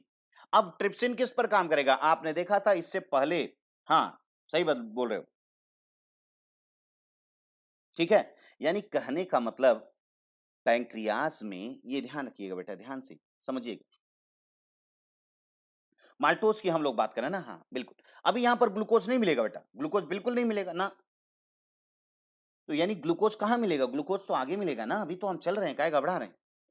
तो आपने देखा कि ट्रिप्सिन क्या करेगा, अब ट्रिप्सिन जो है इसको, जो स्टमक में क्या हुआ था कि ट्रिप्सिन का एक बड़ा भाई था जो पहले मिल गया था और वो अम्लीय माध्यम में ही काम कर जाता था। उसने क्या किया, सारी प्रोटीन को ब्रेक किया और ब्रेक करके पेप्टोन्स में बना दिया, यानी ये बड़ी सी दीवार थी, दीवार को कई खंडों में तोड़ दिया और एक खंड को वहां पेप्टोन बोलते थे, यानी पेप्टोन्स में। अब ये सारा का सारा प्रोटीन का जो पेप्टोन बचा है, यानी बेटा ध्यान रखना, पेप्टोन उसी को ब्रेक करेगा और उससे बनाएगा क्या, पॉलीपेप्टाइड। अभी भी अमीनो एसिड नहीं निकला, हाँ अभी ध्यान रखिएगा कि अरे सर कब तक निकलेगा भैया, अरे इसीलिए तो इतनी लंबी चौड़ी, अभी रास्ता बहुत बाकी है बेटा, अभी आधा आए हो, है ना। तो ये क्या बनाएगा, पॉलीपेप्टाइड। पॉलीपेप्टाइड का मतलब समझ लो ना, कई अमीनो एसिड जुड़ जाते हैं तो उसको हम पॉलीपेप्टाइड कहते हैं। पेप्टोन्स उससे थोड़ा सा बड़ा होगा, यानी बड़ा से छोटा में आ रहे हैं हम लोग, ठीक है, ठीक है।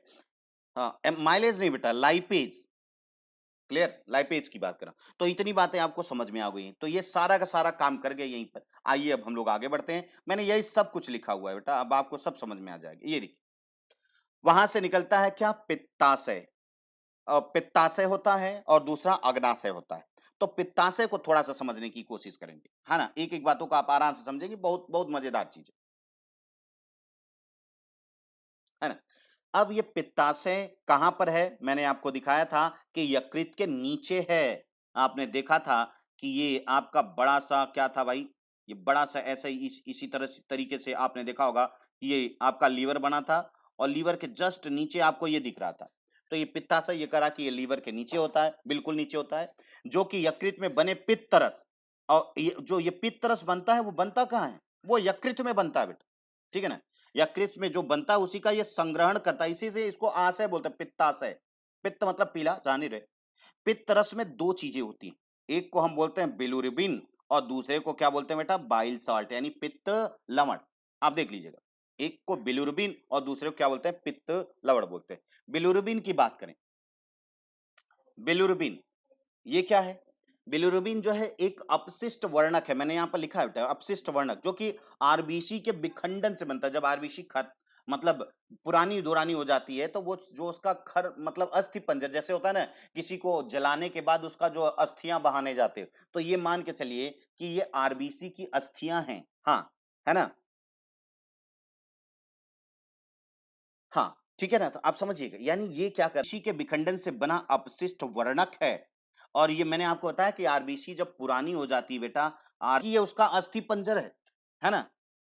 तो ये उसका अस्थि पंजर है बेटा, तो अस्थि पंजर जब है तो इसको बहाना पड़ता है शरीर से। और क्योंकि आप सोचो, ये बहाना नहीं होगा भाई, एक चूंकि ये काम का नहीं है तो इसको शरीर से बाहर निकालना होगा। मैंने कहा ये बेटा, ये थोड़ा सा किस रंग का होता है, ये पीले रंग का, थोड़ा सा येलोइश कलर का होता है, ठीक है, ठीक।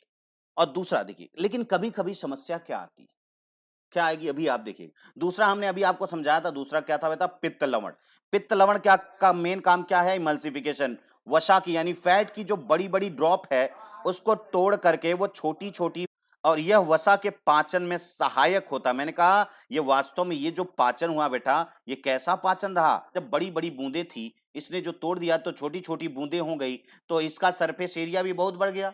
और सरफेस एरिया बहुत बढ़ गया तो जो इस पर लाइपेज आगे आएगा, किससे, पैंक्रियाज से निकल के, यानी जो अग्नाशय से निकल के आएगा, इस पर बहुत ज्यादा एक्टिव हो गया, बहुत अच्छी से काम करेगा, है ना,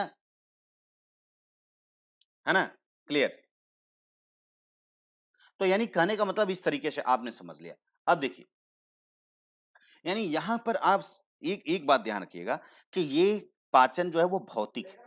अब दूसरी बात हमने कहा कि बाइलोरुबिन बेकार है, इसको अगर शरीर में रखा जाएगा तो ये नुकसान करेगा, तो इसलिए इसको धक्के मार के जो है लीवर जो है वो पहले भेजता है कहां पर, पहले इसको भेजता है सीधे से पित्ताशय में, और पित्ताशय से इसको ग्रहणी में, और ग्रहणी से होता हुआ इसको एनस के द्वारा शरीर से बाहर निकाल दिया जाता है। इसका रंग थोड़ा पीला होता है। लेकिन कभी अगर लीवर में किसी भी प्रकार का इंफेक्शन होता है तो ये कमजोर पड़ जाता है, और फिर बाइलोरुबिन जो है इसकी बात नहीं, क्योंकि आपको पता है बेटा, अगर आपके ब्लड में किसी को जाना है तो परमिशन किसकी चाहिए? मैंने आपको पहले से बताया था कि किसकी चाहिए भाई, बोलो। अगर आगे बढ़ना है तो किसकी चाहिए परमिशन? हाँ बताओ, बोलो भाई। सबसे मेन चीज बताओ हमको कि अगर कहीं भी शरीर के किसी भी भाग में यानी ब्लड में जाना है तो किसका परमिशन चाहिए? बताओ जल्दी से। बिना बताए हम आगे नहीं बढ़ेंगे। भाई कोई भी चीज जो है, कोई भी मटेरियल, कोई भी केमिकल मटेरियल जो है, वो अगर ब्लड में जाना चाहता है तो किसकी परमिशन उसको चाहिए, तब आगे ब्लड में जाएगा?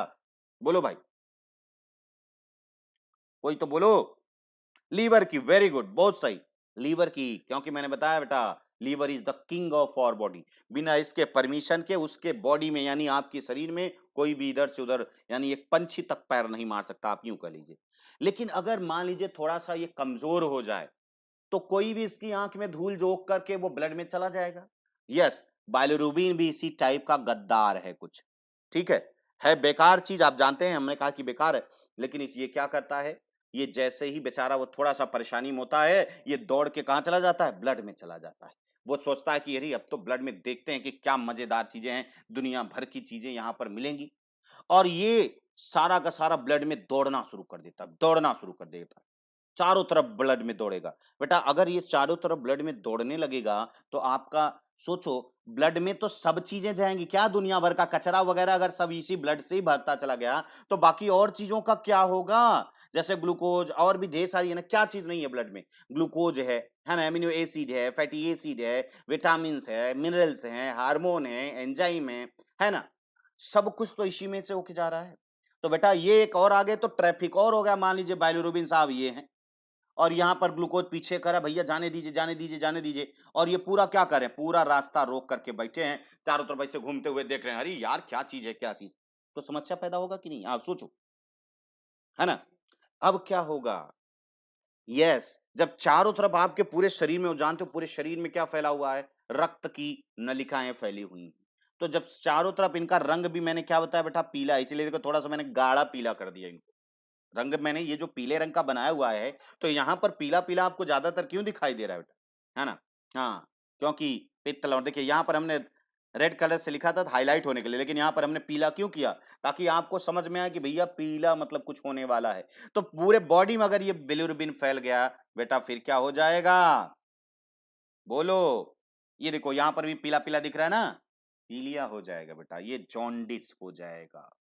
ठीक है? अब यहाँ पर मैंने वो वही बातें लिख दी हैं कि कभी-कभी यकृत के संक्रमित हो जाने से, किसी भी कारण से संक्रमित हो गया, तो बिलिरुबिन क्या होता है? यानी थोड़ा-सा भी कमज़ोर वो पड़ेगा, तो आँख में धूल-झोल कर ये क्या करेगा? यस, वेरी गुड, बहुत सही कहा। पित्त से ये दोबारा पित्ताशय में नहीं जाएगा, बल्कि पित्ताशय से पहले ही वो ब्लड में चला जाएगा और रक्त नलिकाओं में बहता हुआ पूरे शरीर में संचरण करेगा और शरीर का रंग क्या कर देगा? पीला, और इसी को हम क्या बोलते हैं? पीलिया। मेरे ख़ैल से आप समझ गए, और पीलिया में समस्याएँ बहुत ढेर सारी आती हैं, ठीक है ना? आपने देखा भाई अब दुबले-पतले हो जाते हो, खाना-पीना, क्योंकि आपके एक-एक सेल को खाना नहीं मिल पा रहा है भैया। अब आप सोचो ना, मैंने आपको क्या बताया, ब्लड का मेन काम क्या होता है? आपके एक-एक कोशिकाओं को वक़्त के अनुसार, समय टू समय, आप अगर समय से नहीं पढ़ोगे, तो क्या सिलेक्शन आपका समय पे होगा? हर चीज़ें समय पे मिलनी चाहिए। आपको पढ़ाई, खाना-पीना हर चीज़ें। तो अगर समय से मिलेगा बेटा तो आपका विकास अच्छा होगा, नहीं मिलेगा तो नहीं होगा। इतनी बात आपको ध्यान में रखना होगा। मेरी बात क्लियर हो रही है ना? तो आप यहाँ पर देख लीजिए, ठीक है? तो आगे हम बढ़ें इससे पहले, इसीलिए ये पूरा ट्रैफिक जाम हो जाता है। हाँ, ठीक ठीक करे बेटा। थोड़ा-सा भी किसी भी प्रकार का इन्फेक्शन, अरे भाई आप सोचो ना, राजा थोड़ा-सा भी परेशान हुआ, तब तक कुछ उसके जो प्रजाएँ होती उसमें से चोरी-चमारी करना शुरू कर देती। है ना? इस तरह से मतलब चोर चोर टाइप के बन जाते हैं। क्लियर? तो यानी कहने का मतलब ये कि ये बाइलोरुबिन बहुत खतरनाक है, ये चोर है, जो कि पूरा का पूरा करता है। क्लियर? आगे हम देखें, चलो आगे बढ़ते हैं। ठीक है? बिल्कुल बेटा, और यही तो आगे अगर बहुत ज़्यादा हुआ बेटा तो हेपेटाइटिस का भी रोग ले लेगा, याद रखिएगा। क्योंकि अब कमज़ोर है लीवर तो और ज़्यादा हो जाता है, आप समझिएगा बहुत ही खतरनाक है, ठीक है? लीवर। अगर नहीं ध्यान रखा गया तो बेटा ये भी हेपेटाइटिस, हेपेटिक। लीवर को हम क्या बोलते हैं बेटा? हिपैटिक कहते हैं, इसलिए हेपेटाइटिस। ठीक है, आगे हम बताएंगे, घबराओ नहीं, अभी बस इतना समझ के चलो। तो अब आ गया, हम दूसरे पॉइंट पे दूसरी बात कर रहे हैं, अग्नाशय, है ना? बिल्कुल हो सकता है बेटा, अगर आप थोड़ा सा भी केयरलेस हुए तो वो बिल्कुल हो सकता है। अग्नाशय की बात करें, अग्नाशय कहां पर है? आमाशय के नीचे आपने देखा, pancreas is the second largest gland in और बॉडी, यानी ये हमारे शरीर की दूसरी सबसे बड़ी ग्रंथि है। समझ में आया?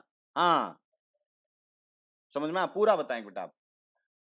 तो यानी कहने का मतलब चोर टाइप का। हाँ, बहुत सही कहो भाई। वो क्या कर रहा है? वो सबको इधर उधर देख बर्बाद कर देता। मैंने समझाया तो उसको समझ लेना। तो आमाशय के नीचे होता है, मैंने अभी आपको दिखाया था पलट के कि पीछे आमाशय के जस्ट नीचे होता है पैंक्रियाज। और ये मैंने कहा ये दूसरी सबसे बड़ी, यानी ये दूसरी सबसे बड़ी ग्रंथि है बेटा, ये ध्यान रखना। पहली ग्रंथि कौन है? लीवर। दूसरी सबसे बड़ी ग्रंथि कौन है? ये, है ना, बिग ग्रंथि। यस। अग्नाशयी ये करती क्या है? अग्नाशयी रस का श्रावण, यानी पैंक्रियाटिक जूस का श्रावण करती है। और पहला काम इसका क्या होता है कि माध्यम को क्षारीय बनाना, ताकि जो भी एंजाइम जो भी इससे एंजाइम निकलेंगे वो आसानी से काम कर सकें। बात क्लियर? अब देखिए, साथ ही अग्नाशयी रस, यहां पर देखिए बेटा, अब अग्नाशयी रस में तीन महत्वपूर्ण, ध्यान रखिए भाई, है ना? तो तीन महत्वपूर्ण एंजाइम होंगे। कौन कौन से एंजाइम होंगे? तीन, मैंने आपके सामने लिख दिया। एमाइलेज, ये क्या लिखा हुआ है?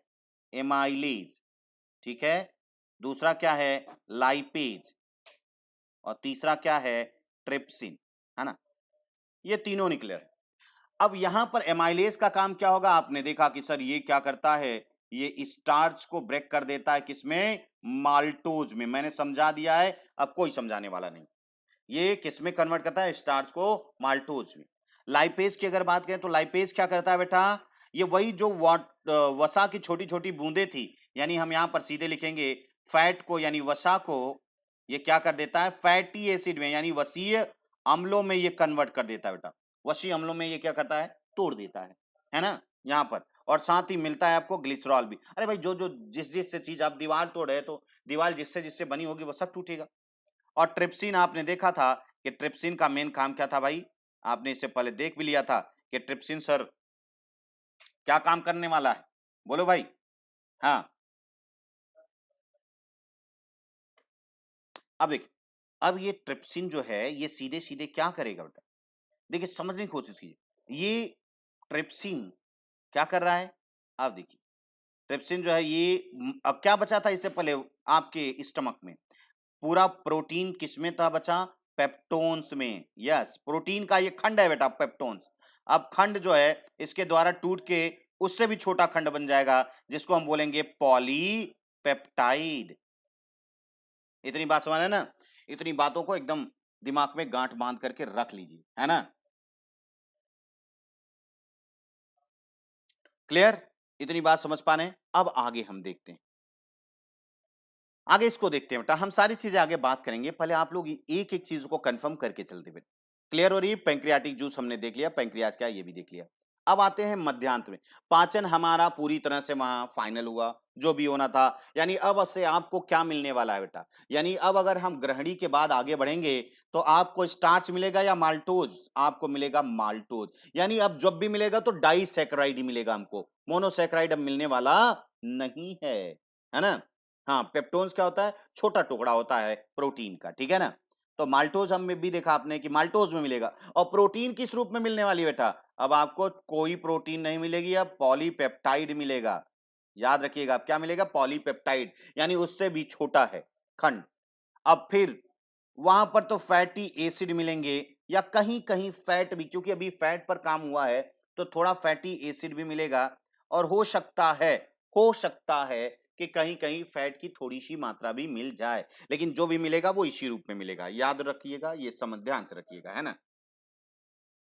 हाँ, पॉलीपेप्टाइड जो पेप्टोन्स को भी तोड़ेगा। जैसे मान लीजिए दीवार को आपने तोड़ा तो दीवार टूटी, तो दीवार मान लीजिए 4 खंड में हुई, तो वो खंड जो एक खंड कहलाएगा वो पेप्टोन्स कहलाएगा। अब एक खंड को भी आपने तोड़ा तो मान लीजिए उसमें से 5-5 7-7 जो ईंटें हैं वो आपस में चिपके रह गए, तो वो 5-5 7-7 जो ईंटें लगी हुई यानी 5 टू 10 या जो भी ईंटें लगी हैं उसको हम पॉलीपेप्टाइड बोलेंगे। अब अगली बार से ये जब तोड़ेंगे तो सीधे-सीधे सारे के सारे हमारे बाहर आ जाएंगे। हाँ, अब माल्टोज ही नहीं बेटा, जितने भी डाइसैकेराइड, अभी आपने अगर दूध भी पिया है तो दूध में लैक्टोज होता है, मैंने बताया था, अभी लैक्टोज का कहीं हमने जिक्र नहीं किया था।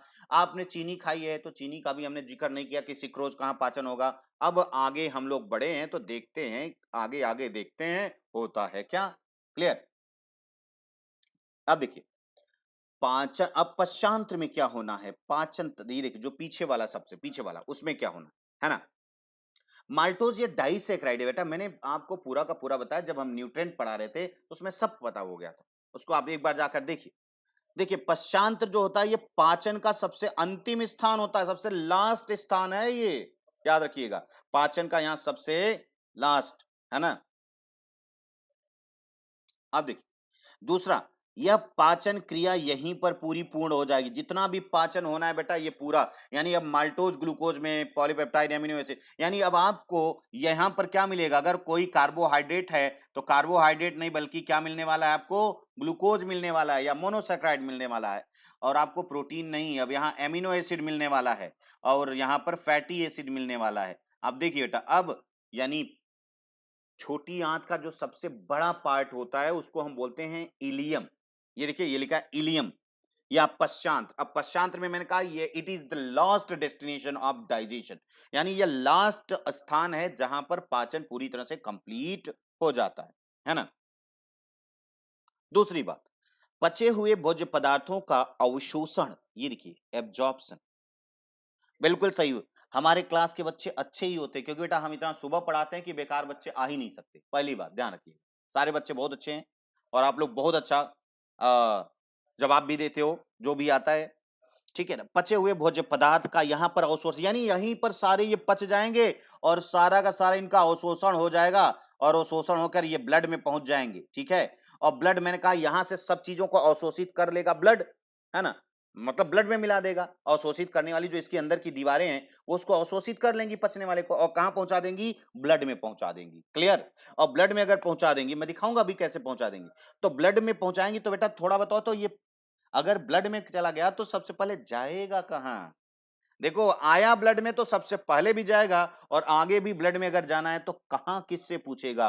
हाँ, जवाब आप लोगों का आना चाहिए कि सारी चीजें पचने के बाद सबसे पहले कहां पर जाती हैं। हाँ बोलो भाई, बोलो बोलो जल्दी बोलो, हाँ बहुत सही, अरे मैं गलत बोलता कहाँ हूं? मैं सही ही बोलता हूँ। अब बस हैं कुछ लोग हैं ऐसे मनचले टाइप के। कोई बात नहीं बेटा, पढ़ाई कहाँ इतना होता है, आप जानते हो कि टॉप पर तो कुछ ही लोग पहुंचते हैं ना। हाँ, बहुत कम क्राउड होती है बेटा, बहुत कम क्राउड, इसलिए बहुत अच्छे लड़के हैं, मैं जानता हूँ मेरे साथ में टिकेगा ही नहीं ना बहुत ज्यादा टाइम। हाँ बेटा वैस, यस वेरी गुड रवि रतन जी, हर चीजें जब डाइजेस्ट होती हैं, नहीं पहले बताओ कहाँ पहुंचता पच, अरे भाई बिना, मैंने कहा लीवर के पूछे बगैर सेल में पहुंच जाएगा क्या, भाई पहले तो गवर्नमेंट के पास आना चाहिए ना, मतलब जो राजा है, पहले यहां से पचने के बाद कहां जाएगा, सबसे पहले इनिशियली लीवर में, यस, ये ध्यान रखिएगा, बहुत सही। सेल में तो इसके बाद जाएगा रामचरण जी। हाँ, सेल में तो पहले, भाई यहां सब लोग आए हुए हैं तो पहले ये कहां अटेंडेंस देंगे, पहले अटेंडेंस तो लीवर में देंगे ना। अब पता चला कि फालतू फालतू चीजें आ गई तो लीवर उनको भी बाहर भेजेगा, उनको भी ब्लड में भेजेगा। आतंकवादी भी आ गए उनको भी कहेगा जाओ कहीं भी धड़ाम धुड़ुम करो, नहीं, तो इसलिए लीवर से तब सेल में जाएगी, यस वेरी गुड, बहुत सही। तो अब देखिए पचने के बाद यहां पर चला गया, क्लियर, कहां पहुंच गया, ये सीधे पहुंच गया। यही सवाल पूछा गया है कि बेटा वो कौन सी कैपिलरीज या कौन सी रक्त नलिका है, जो यूपीएससी का आप उठा करके देखोगे, थोड़ा सा पुराना है, 2009 का सवाल है शायद, 2009 या 2008 का, कि उसमें ये सवाल पूछा गया था कि पाचन तंत्र से पचने के बाद लीवर में पहुंचने के लिए कौन से, मतलब कौन से रक्त नलिकाएं जिम्मेदार होती हैं, है ना। देख के ये सवाल रहा आपको, हमको ये कल बताइएगा आप लोग, ठीक है। अभी ये सवाल अगर आप किसी को पता है तो बताइएगा, नहीं तो कल बताएंगे, ठीक है ना, बात क्लियर। अब देखिए हाँ, लीवर से ब्लड में, ब्लड से सेल में, वेरी गुड, बहुत सही। यही तो समझना है, और क्या है भाई, कुछ नहीं है बेटा। सब चीजें पहले आएंगी लीवर के पास, क्योंकि भाई आपके अंदर हर एक मशीनरी है ना, हर जगह पर प्रोटेक्शन है, एक एक जगह पर। आपने देखा जैसे मुंह में खाए वहां लाइसोजाइम ने उसको तोड़ ताड़ दिया, पहले ये अंदर गया तो वहां किसने मार दिया, वहां आपके HCl ने मार दिया।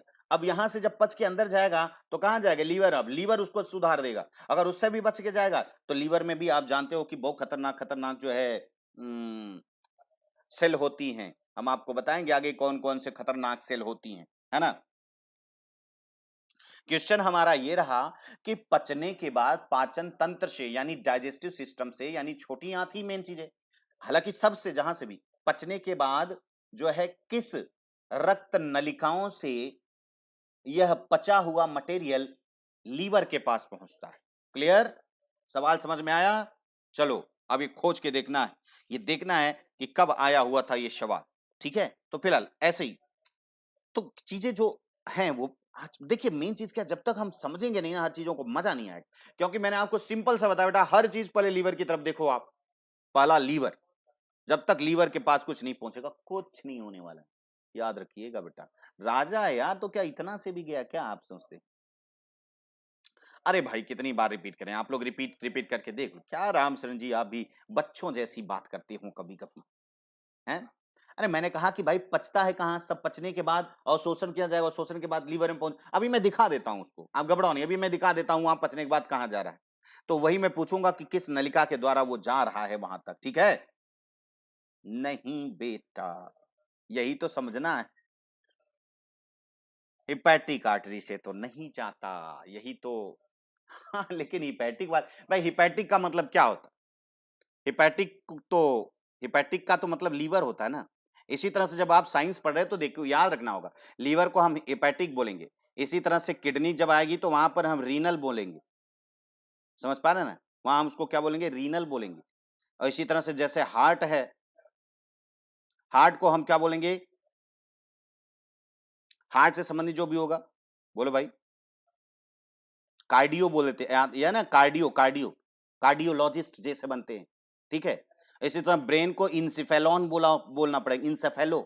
ईईजी होता है ना, इन सब इलेक्ट्रो इंसेफेलोग्राफी।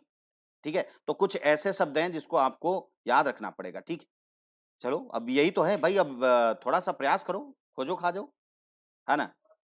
नहीं, आप सा नहीं देना है, हाँ, बड़े चालाक हो। तब तो तुक्का मारी दोगे, नई नई चीज मिल जाएगी तो। कोई ऑप्शन नहीं, कार्डो नहीं, कार्डियो कार्डियो। हाँ, कार्डियो बोलते हैं, कार्डियो। तो आप जानते हो, यानी इन सबको अलग अलग बोलते हैं। हिपैटिक, लीवर का मतलब हिपैटिक। जैसे लंग्स को हम क्या बोलते हैं, लंग्स की अंग्रेजी क्या होती है? जैसे यहां पर थोड़ा सा अगर मैं देखूं, मैं बताऊं, तो आप जानते हैं हार्ट को हिंदी में क्या बोलते हैं? हार्ट को हिंदी में दिल कहते हैं। लेकिन हार्ट को अंग्रेजी, जो अंग्रेजी है साइंस की, उसमें हार्ट को क्या बोलते हैं, कार्डियक। तो कार्डियक को जो इंग्लिश हिंदी में बोलते हैं, साइंस की हिंदी, उसको हृदय बोलते हैं बेटा। क्या बोलते हैं? हृदय। No option, no option, no option, कोई नहीं। कल अभी अरे खोजो मेरे लाल, खोजो। ठीक है, आगे बढ़ते हैं हम लोग। तो आपने देखा, अब यहां से आप देखिए, इसकी दीवारों में बेटा अगर हम बात करें तो यहां पर थोड़ा सा हम देख लें कि आपने देखा कि ये पाइप जैसी तो होती है। ये देखो, ये पाइप जैसी है, ये क्या मैं बना रहा हूं, ये पाइप जैसी, ये छोटी आंत का भाग है। ठीक है, यहां समझिएगा, मैं बता रहा हूं, है ना? यहां देखिए, हाँ, हृदय जो है बोलते हैं। इसी तरह से आप जानते हो, अरे चलो छोड़ो, बाद में वो बात करेंगे, अब नहीं तो गड़बड़ा जाएगा, पहले यहां पर समझे। तो ये इंटेस्टाइन के अंदर वाली दीवार, ये देखिए बेटा, अंदर वाली, मैंने कहा ना आंतरिक दीवार। भाई दीवारें दो तरफ होती हैं, आप दीवार देखो, ये कमरे के अंदर आते हो तो अंदर की तरफ दिखती है, कमरे से बाहर जाते हो बाहर की तरफ दिखती है। तो अंदर वाली जो दीवार होती है, वहां पर कुछ विशेष प्रकार के ऐसे ब्रश की जैसी संरचनाएं निकली होती हैं बेटा। ये देख रहे हो, ये देख रहे हो, ये ब्रश की जैसी क्या है, ये संरचनाएं होती हैं। लेकिन पहले ये जो आंत, ये जो देख रहे हो, यहां से एक जूस निकलता है जिसको हम बोलते हैं, हालांकि इस ग्रंथियों को, जैसे आपने जठरी ग्रंथि देखी थी ना स्टमक में, उसी तरह से आंतरिक ग्रंथियां भी हैं बेटा। हाँ, विलाई होती, बहुत सही करो, ये आंतरिक ग्रंथियां होती है, ये देखो। और इन आंतरिक ग्रंथियों से निकलता है क्या, आंतरीय जूस। याद रखना क्या निकलेगा, इसी आंतरिक ग्रंथियों से निकलता है आंतरीय आंतरीय जूस, यानी इससे क्या निकल रहा है, रस, आंतरीय रस। और आंतरीय रस में क्या मिलेंगे आपको, 5 पाचक एंजाइम मिलेंगे। यानी इससे निकलेगा यहां पर क्या निकलेगा, ये कौन सा जूस निकल रहा है यहां पर, ये देखो, ये निकल रहा है इधर से दिखाता हूं, ये निकल रहा है यहां पर जो आंतरिक ग्रंथियों से निकलेगा आंतरीय जूस, आप ध्यान रखिएगा। अब आंतरिक जूस जब यहां निकला तो यहीं पर सारे के सारे लोग हैं, ये सबको तोड़ देगा, यहां पर ग्लूकोज हो जाएगा, फैटी एसिड हो जाएगा, एमिनो एसिड हो जाएगा, ये सारे इधर ये तोड़ ताड़ के ये कर दिए। यहां पर अब फाइनल तो पाचन हो जाएगा ना, तो यहां पर ये मिल जाएगा। क्लियर। और ये 5 एंजाइम हैं, कौन कौन से हैं फिर देखते हैं। अब ये पहले पचा तो लें, फिर उसके बाद हम एब्जॉर्ब करेंगे ना। अब देखिए यहां पर आइए आगे, उसमें 5 एंजाइम को शॉर्ट में स्मेल कहा जाता है। स्मेल क्या बोला जाता है, स्मेल। स्मेल में कौन कौन एंजाइम आया, सुक्रेज। सुक्रेज क्या करेगा बेटा, ये देखो सुक्रेज आया, इसका नाम क्या है, सुक्रेज। एज एज लगा दो सब आ जाएंगे। सुक्रेज, सुक्रेज क्या करेगा, अगर मैंने कहा अब डाइसैकेराइड यहां पर टूटेगा, छोटी आंत का सबसे लास्ट पार्ट है, तो डाइसैकेराइड क्या है, जैसे आपने माल्टोज, सुक्रोज, गैलेक्टोज, ये सब क्या है, डाइसैकेराइड। तो यानी यहां पर अब क्या होगा, ज्यादातर आपको क्या मिलेगा, माल्ट, ये सुक्रेज को तोड़ेगा। तो यानी सुक्रोज, यानी आपने अगर चीनी खाई होगी तो उसको भी तोड़ना होगा, तो ये क्या करेगा, सुक्रोज को तोड़ेगा ग्लूकोज प्लस फ्रक्टोज में। अरे भाई जिससे बना होगा उसी में तो तोड़ेगा। भाई आपकी दीवार जिन जिन ईंटों से बनी होगी, मान लीजिए पत्थर और ईंट मिल के बनी होगी, तो पत्थर भी निकलेगा, ईंट भी निकलेगा। तो इसीलिए अब ये सुक्रोज क्या कर रहा है, ये तोड़ दे रहा है। सुक्रोज क्या किया इसने, इसको ब्रेक किया और निकला क्या, ये। इसी तरह से माल्टोज, अभी तक जो भी खाए पिए थे बेटा स्टार्च वगैरह, वो निकला क्या, माल्टोज।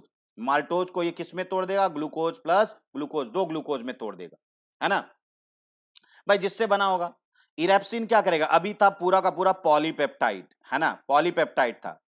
अब ये पॉलीपेप्टाइड को किस में तोड़ देगा, हाँ वेरी गुड, बहुत सही जवाब, एमिनो एसिड में, अमीनो अम्लों में इसने क्या कर दिया, ब्रेक कर दिया पूरा का पूरा। ठीक है ना, हाँ यस, भोजन के पचने का अंतिम जगह है ये, यहां से कोई बच के नहीं जा सकता, बचा तो वो वैसे सीधे चला जाता है। लाइपेज क्या करेगा, जो थोड़ा बहुत फैट, मैंने कहा फैट हो सकता है थोड़ा बचा हो, इसको इसने बना दिया फैटी एसिड, और प्लस क्या बना दिया, आपका ग्लिसरॉल, ग्लिसरॉल, है ना। और फिर बचा क्या, लैक्टेज। मान लीजिए दूध भी आपने पिया है, तो दूध अगर पिया है तो दूध में भी तो कार्बोहाइड्रेट होती है जिसको लैक्टोज बोलते हैं, है ना, वही तो मिठास का कारण है। ये देखिए अब यहां पर ये क्या किया, लैक्टोज, अगर दूध भी पिए हो तो बेटा उसके भी लैक्टोज किससे बना होता है, ग्लूकोज प्लस गैलेक्टोज से। तो ये ग्लूकोज पूरा का पूरा आप यहां देख सकते हैं कि आपके पास सारे के सारे क्या मिल गए हैं, सारे के सारे आपको यहाँ मोनोमर, यानी सब छोटे छोटे मिल गए। देखो ग्लूकोज, फ्रक्टोज, ग्लूकोज, ग्लूकोज, है ना, सारे के सारे ग्लूकोज, यहाँ एमिनो एसिड, फैटी एसिड, ये इतने छोटे हो गए हैं कि अब आपके रक्त की नलिकाओं में इनको बहने से कोई रोक नहीं सकता। आपकी जो नलिकाएं हैं आराम से इसमें अब बहेगा।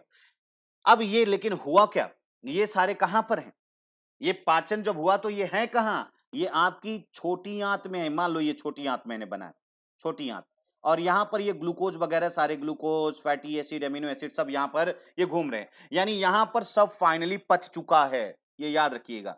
यहां पर थोड़ा सा हम लोग यहां पर देखते हैं, मोटा मोटा देख लें, थोड़ी सी दीवार को हमको मोटा बनाना पड़ेगा।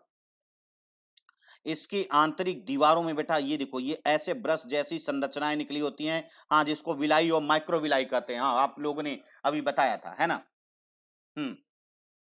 तो ये ठीक है,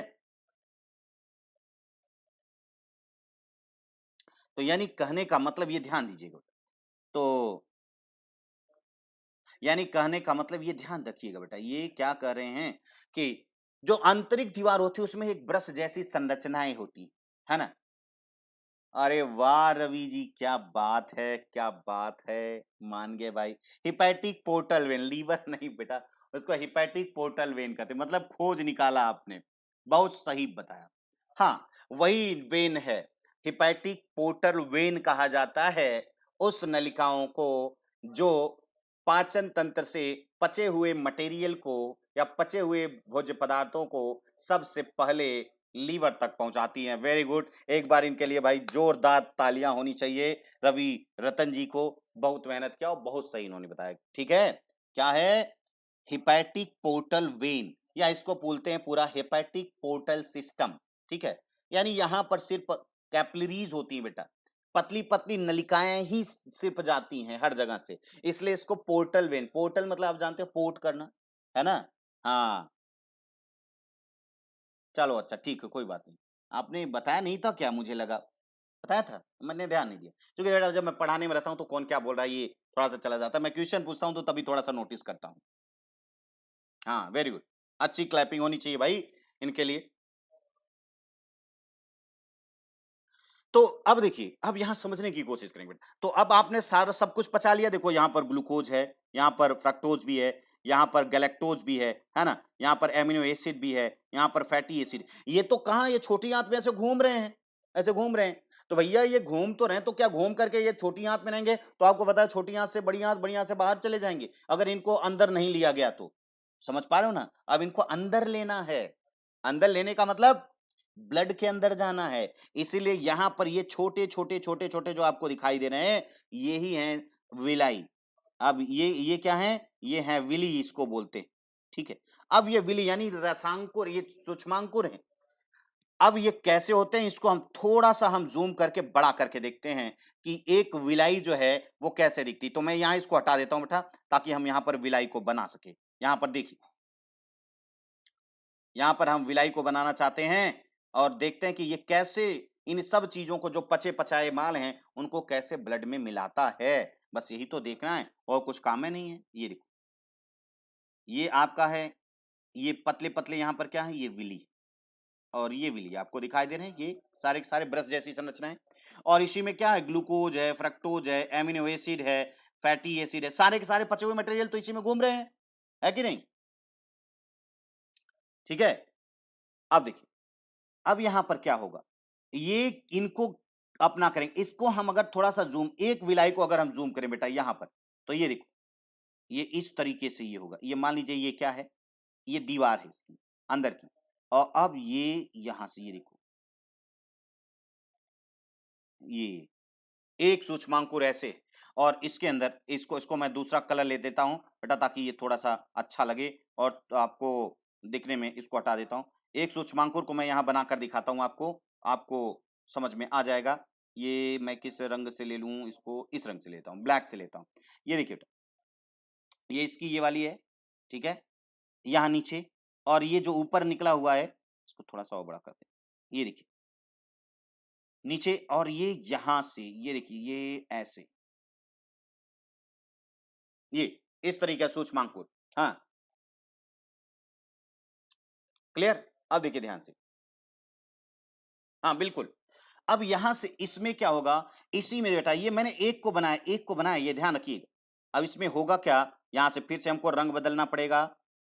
अरे कलर का अपना नहीं, यहां देखिए, यहां पर पतली पतली केशिकाएं होती हैं, कैपिलरीज होती हैं। ये देख रहे हैं ना, ये कैपिलरीज बनी हुई है, क्लियर? यहां पर, और ये दोनों कैपिलरीज होंगी, यानी वेन भी होती है साथ में बेटा, एक ही तो होती नहीं, जहां पर होंगी दोनों कैपिलरीज होती हैं, यानी शुद्ध और अशुद्ध रक्त दोनों की। अब यहां पर क्या होगा, अब देखिए ध्यान से देखिए, अब आपको सब समझ में आएगा। ये जो जितने भी ग्लूकोज हैं, फैट है, ये सारे के सारे जो आपको दिखाई दे रहे हैं बेटा, अब ये इसमें एब्जॉर्ब होगा। ये देखिए, यहां पर भी, यहां से मान लीजिए ग्लूकोज हो रहा है, ये देख रहे हैं ना, सारी चीजें ग्लूकोज, फ्रक्टोज, है ना, फैटी एसिड, सब ये करेगा और यहां से ये ब्लड में मिला देगा, और यहां से सीधे ये होते हुए कहा जाएंगे, सबसे पहले यस लीवर में, और फिर उसके बाद लीवर का अपना अपना काम होगा। ब्लड कैपिलरीज, हाँ वेरी गुड, ये सारी ब्लड कैपिलरीज हैं, जिसको हम क्या बोलते हैं, रक्त की केशिकाएं, रक्त केशिकाएं इसको बोलते हैं, रक्त केशिकाएं या ब्लड कैपिलरीज के द्वारा ये पूरा पूरा पहुंचता है। बात क्लियर? पूरा, यानी ये भोजन का नहीं, जो पचे हुए मटेरियल है, लेकिन सब चीज तो नहीं पचता ना, क्योंकि हम सेलुलोज वगैरह तो पचा नहीं, इसलिए जो मटेरियल नहीं पचता उसको हम सीधे बाहर निकाल देते हैं, कहते हैं बेटा तुम्हारा हमारे काम, तुम हमारे काम के नहीं हो, चलो शरीर से बाहर। तो ये देखिए, ये एब्जॉर्प्शन कर लेते हैं, यानी इसी जगह पर आप देखें तो यहाँ पे एब्जॉर्प्शन भी हो जाता है। आइए हम लोग इसको एक वीडियो के माध्यम से समझना चाहेंगे, है ना। ये देखो, अब वही मैंने यही बताया था कि ये सूक्ष्मांकुर हैं, रसांकुर जिसको आप छोटे-छोटे बोल रहे हो। ये क्या हैं? मैंने आपको वही दिखाया था कि देखो कैसे हैं, आपको यहाँ दिखा, ये इस तरीके से बना हुआ है ना? और ये छोटी आंत की आंतरिक दीवारों में ब्रश जैसी संरचना होती है, इसी को हम सूक्ष्मांकुर बोलते हैं। विली और माइक्रोविली, ठीक है? यह आंत की आंतरिक दीवारों पर क्या करती हैं? ये पृष्ठी अब आप देखिए थोड़ा-सा अब यहाँ पर हम बैक आएँगे बेटा। आप देखिए अगर ये ना होता, तो मात्र इसके पास कितना क्षेत्रफल रहता? इतना ही रहता। लेकिन इसने क्या किया? देख रहे हो ये पूरा का पूरा यहाँ से लेकर के यहाँ, कई गुना ये क्या कर दिया है? यानी वास्तव में क्या करता है ये? आंतरिक दीवार की याद रखना, आंतरिक दीवार के ये क्या करता है? क्षेत्रफल को बहुत बड़ा कर देता है। और बहुत बड़ा आप जानते हो अब तो बहुत बड़ा हो जाएगा तो वहां से एब्जॉर्प्शन भी यानी अवशोषण भी बहुत तेजी से होगा क्योंकि बेटा अवशोषण करना क्योंकि याद रखिएगा भोजन जो होता है जो पचने के लिए जो आप भोज्य पदार्थ जो होता है वो कभी भी आपके पाचन तंत्र में रुकता नहीं वो हमेशा फिसलता चला जाता है फिसलता चला जाता है फिसलता चला जाता है ठीक है ना तो उसके फिसलते वक्त ही इसको पूरे को क्या कर लेना है काम की चीजों को अवशोषित कर लेना है क्योंकि बेटा आपने खाया क्यों है ताकि एक ब्लड तक एक सेल तक पहुंचाए ना तो जो इंपॉर्टेंट चीज है उसको आपने अवशोषित कर लिया काम हो गया आपका अब अवशोषित हो गया तो हो गया यानी यह सूक्ष्मांकुर क्या करते हैं पचे हुए भोजन को अवशोषित कर लेते हैं जो पचे भोज्य पदार्थ है उसको अवशोषित कर लेते हैं चलिए हम लोग देख लेते हैं इसको तो आपको अच्छी तरह से इसका आइडिया हो जाएगा कि वास्तव में होते कैसे हैं हम एक दवा के हिसाब से देखेंगे कि हम मान लीजिए कोई भी चीज आप खा रहे हो जैसे देखो ये आपका क्या है ये आपका पाचन तंत्र हालांकि किडनी भी आ गया है उत्सर्जन तंत्र भी सीधा आ गया है लेकिन हम पाचन तंत्र की बात करें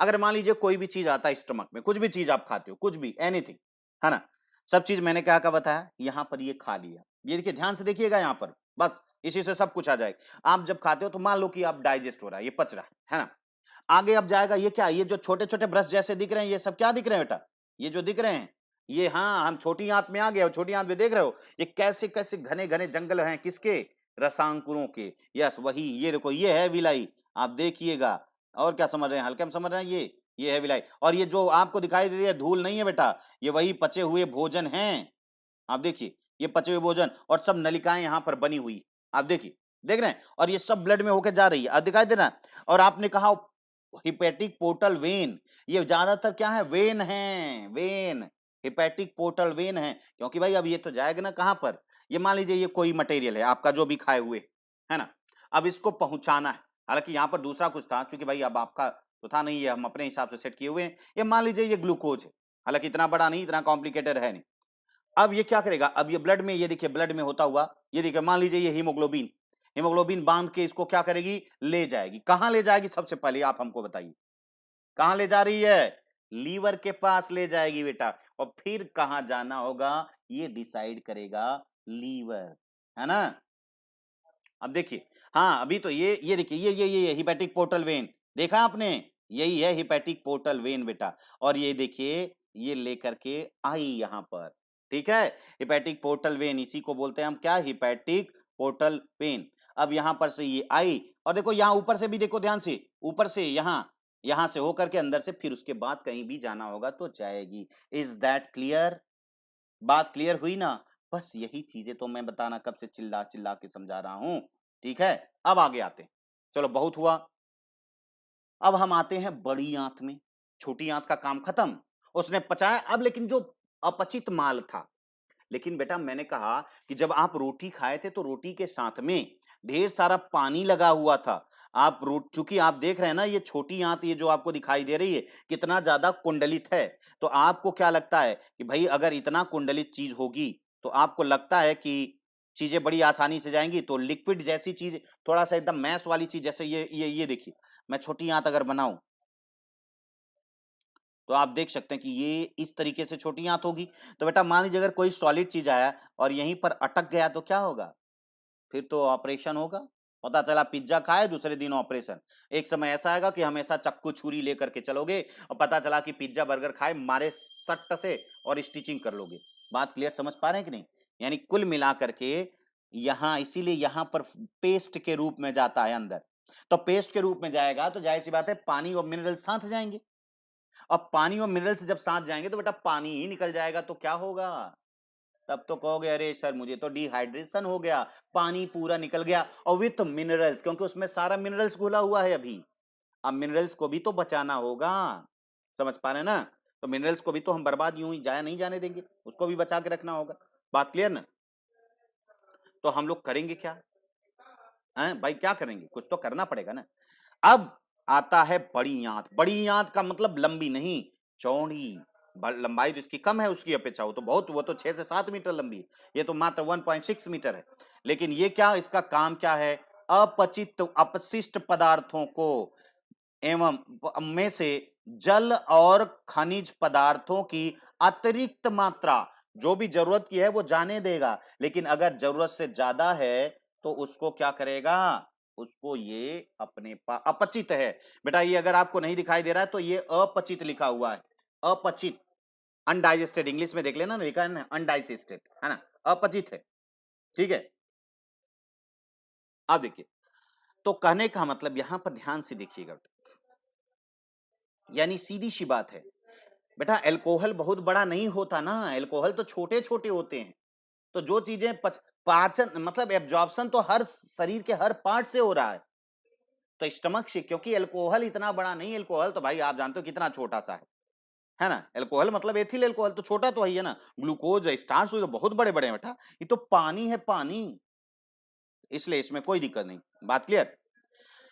तो फिलहाल आपने इतना देखा, तो इसीलिए अब हमको बड़ी आंत चाहिए। अब बड़ी आंत देख लेते हैं, बड़ी आंत कैसे है और कैसे कैसे काम कर रही है, थोड़ा हम एक बार इस पे नजर, यानी इसका मेन काम क्या है बेटा, अगर हम पूछें तो आपने कहा कि सर इसका तो मेन काम एक ही है, क्या है? आप जानते हैं, है ना?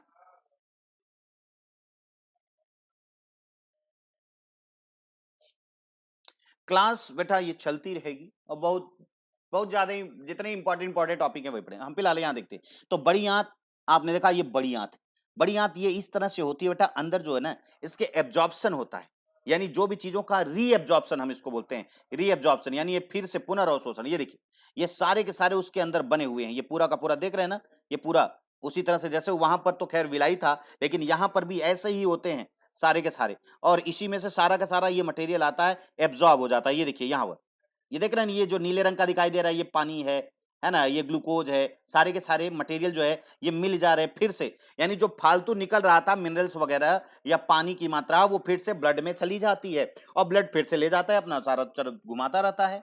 हाँ, मिनरल्स को ये फिर से रीएब्जॉर्ब कर लेता, क्योंकि पहले तो आया था, इसको फिर से ये देखो सारा का सारा फिर से ब्लड में आ जा रहे हैं ना, ये देखो पानी भी आ गया, या भी और भी मिनरल्स भी देखो, ये ढेर सारी ये जो रेड कलर के दिखाई दे। तो ये यानी कहने का मतलब जो अतिरिक्त जल की या खनिज पदार्थ की मात्रा है, अरे बेटा आप सोचो, अगर इस तरह से शरीर से बाहर निकल जाएगा तो पता चला कि आप तो डिहाइड्रेटेड रहेंगे, हमेशा जीवन भर डिहाइड्रेशन ही बना रहेगा, इसलिए ये ध्यान रखिएगा, ठीक है? तो मेरे ख्याल से अब याद रखिएगा, अब यहां से होता हुआ बड़ी आंत की बात करें, यहां ध्यान दीजिएगा बेटा, ये बड़ी आंत अगर हम बनाएं तो आपने देखा कि बड़ी आंत कुछ इस प्रकार से होती है, ये इस तरह से,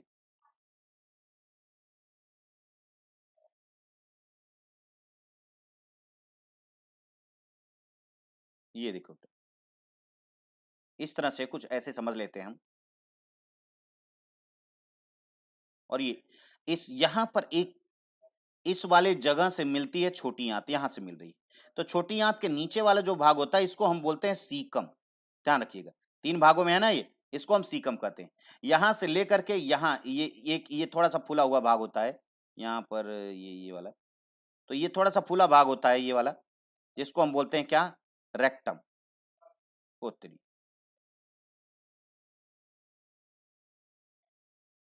यहाँ देखो ये इस तरीके से, यहां तक ये जो होता है ना, ये सब कोलन होता है, इन सबको हम क्या बोलते हैं बेटा? कोलन, ध्यान रखिए, कोलन। और इसको हम क्या बोलते हैं? रेक्टम, यानी मलाशय, रेक्टम।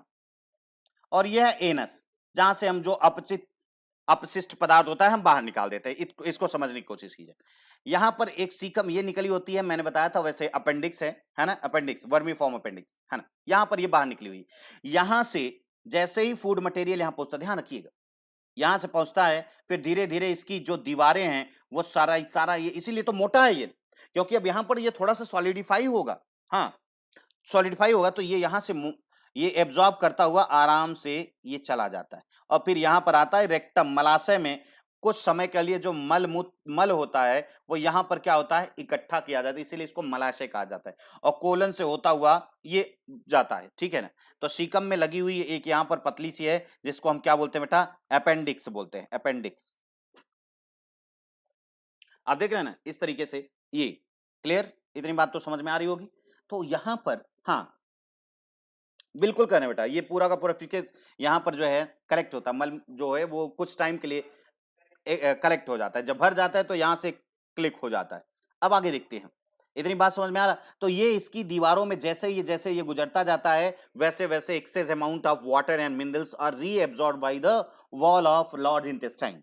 बड़ी आंत के द्वारा इन सब का रीएब्सॉर्प्शन होता जाता है, पुनर्अवशोषण, और फाइनली आकर के यहाँ लग जाता है। अच्छा एक चीज और ध्यान रखिएगा, एक चीज की बात मैं करूं, हाँ कॉन्स्टिपेशन आप करें, कॉन्स्टिपेशन और अतिसार यानी डायरिया दोनों देख लेते हैं। कभी कभी इन्फेक्शन की वजह से, ये इन्फेक्शन कोई भी हो सकता है बेटा, वायरल भी हो सकता है, फंगल भी हो सकता है, बैक्टीरियल भी हो सकता है। कभी कभी ये फूड मटेरियल, जैसे फूड मटेरियल यहाँ पर जो फूड मटेरियल तो नहीं कर सकते, अपचित जो है मटेरियल, जो अनडाइजेस्टेड मटेरियल जब यहाँ पहुंचता है तो आप जानते हो पानी की मात्रा इसमें ज्यादा है। अब ये धीरे धीरे जाता रहता है तो ये जो दीवारें हैं इसको क्या करती हैं, जरूरत से ज्यादा जो है उसको एब्जॉर्ब कर लेती है, यहाँ रख देती है, ये आराम से आ जाता है। इसका एक रेट होता है, मतलब यहां से जब निकला है तो मान लीजिए 10 मिनट में यहां पर पहुंच जाएगा, कहां पर, रेक्टम में। कितने मिनट में पहुंच जाएगा, 10 मिनट में पहुंच जाएगा, ठीक है।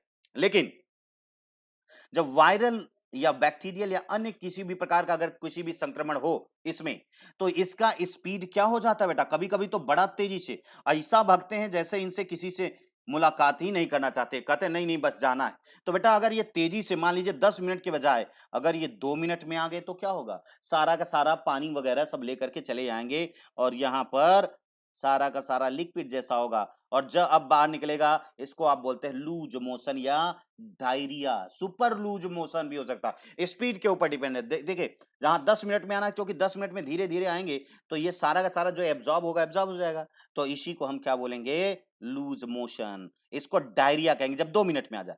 लेकिन कभी कभी क्या होता है, मान लीजिए ज्यादा मसालेदार या कुछ ऐसी चीजें खा लेते हैं जिसको लगता है बड़ी आंत को कि अभी कुछ चीजें हैं जो बाकी हैं एब्जॉर्ब करने के लिए, तो यहां से ये क्या है, धीरे धीरे ये यहां से ऐसा होके जाते हैं जैसे इनकी खाला का घर हो, धीरे धीरे सबसे बोलते जाते हैं हाँ भाई कैसे हो, हाँ भाई कैसे हो।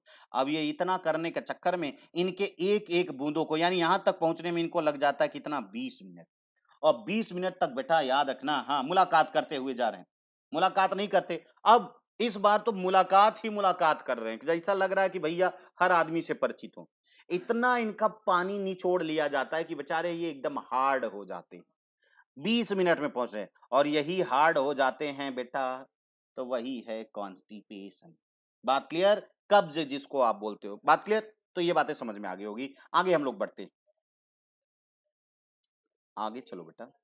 आगे बात करते हैं हम अपेंडिक्स की। उसी में आपने देखा था कि एक छोटा सा अपेंडिक्स था, है ना।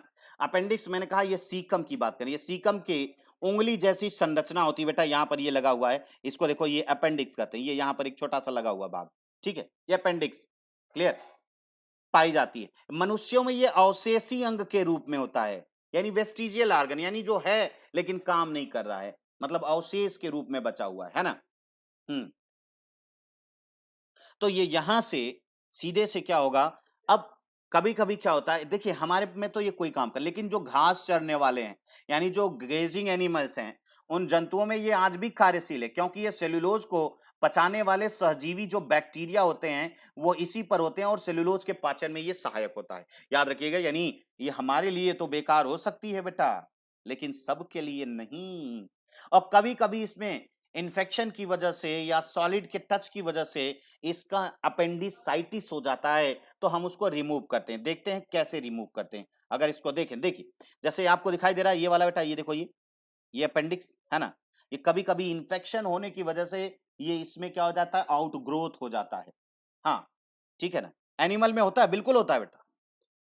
तो ये देखिए ये अपेंडिक्स है, ये देखिए ये जैसे मान लीजिए कोई सॉलिड पार्टिकल यहाँ पर आ गया तो इस पे खान पीन वगैरह कुछ नहीं और इन्फेक्शन बढ़ जाता है। अब ये देखिए ये बढ़ गई, आउट ग्रोथ हो गया। अब ये आउट ग्रोथ हो गया तो ये क्या होने लगेगा, चुभन होने लगेगा, इसको बोलते हैं अपेंडिसाइटिस। हाँ नहीं, हमारे बॉडी में नहीं फँसता बेटा, इसीलिए तो वेस्टिजियल हो गया। पहले भई जब हम एवोल्यूशन पढ़ेंगे बेटा तो देखेंगे कि कभी हम लोग भी हो सकता है गाय भैंस रहे हों, साग सब्जी खाने वाले सारे के सारे।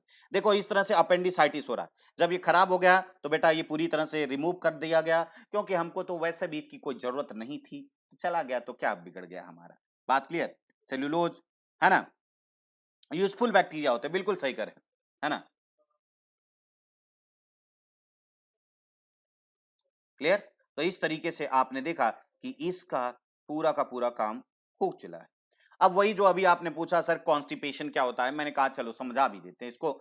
विषाणु और जीवाणु को आंत की वजह से अगर बड़ी आंत में कोई संक्रमण होता है तो अपशिष्ट पदार्थों के प्रवाह की दर, प्रवाह मतलब आप समझ गए ना, अरे उसी में जो धीरे धीरे आता है तेजी से आता है, जो प्रवाह की दर है वो क्या हो जाता है, किसी में तीव्र हो जाता है। जब तीव्र होगा तो बेटा पानी सहित लेके आएंगे और पूरा मिनरल्स, इसीलिए आप देखते हैं बहुत लूज मोशन होता है तो आप एकदम पस्त हो जाते हो, क्योंकि सारा सोडियम पोटेशियम क्लोराइड आयन सारा का सारा जो उसमें घुला था वो सारे हो गए। फिर आप लेते हो क्या, ओआरएस घोल लेते हो ताकि वो आपके शरीर में बराबर बना रहे। ठीक है ना? अब देखिए बात करते हैं कब्ज की। ये कब्ज को भी मैंने वही कहा, बस जस्ट इसका उल्टा है। इसमें प्रवाह की दर क्या हो जाती है, मंद हो जाती है, बिल्कुल ऐसा ही। क्लियर हो रही बात? तो मेरे ख्याल से हाँ, बिल्कुल खाना चाहिए बेटा। थोड़ा अरे खाते ही हैं, आप पालक वगैरह नहीं खाते क्या? सब चीज़ें में तो सेल्युलोज़ है। तभी तो जो चीज़ हम नहीं पचा पाते वही तो निकलता। अगर बेटा सारा चीज़ पच जाता तो शरीर से बाहर थोड़ी कोई चीज़ निकलता। हम भाई जो शरीर में हम सब पचा सकते तो हम सब यूज़ करते, लेकिन हम सब नहीं पचा सकते ना, इसीलिए तो इतना वेस्ट मटेरियल निकलता है। क्लियर हो रही बात? यहाँ तक आपका टॉपिक था और इसके साथ ही आपका ये टॉपिक समाप्त होता है। अब हम नेक्स्ट टॉपिक देखेंगे कल। अगर आपको इसमें से किसी को भी कोई प्रॉब्लम हो तो बिल्कुल बेहिचक जो है आप सवाल पूछ सकते हैं। मैं आप लोगों के लिए 5 मिनट का समय दे रहा हूं, और भी अगर कोई इससे संबंधित सवाल हैं तो आप पूछ लीजिए बिल्कुल। हाँ, नहीं है सवाल। डाइजेशन से संबंधित अगर कोई सवाल हो बेटा जो ना समझ में आया हो।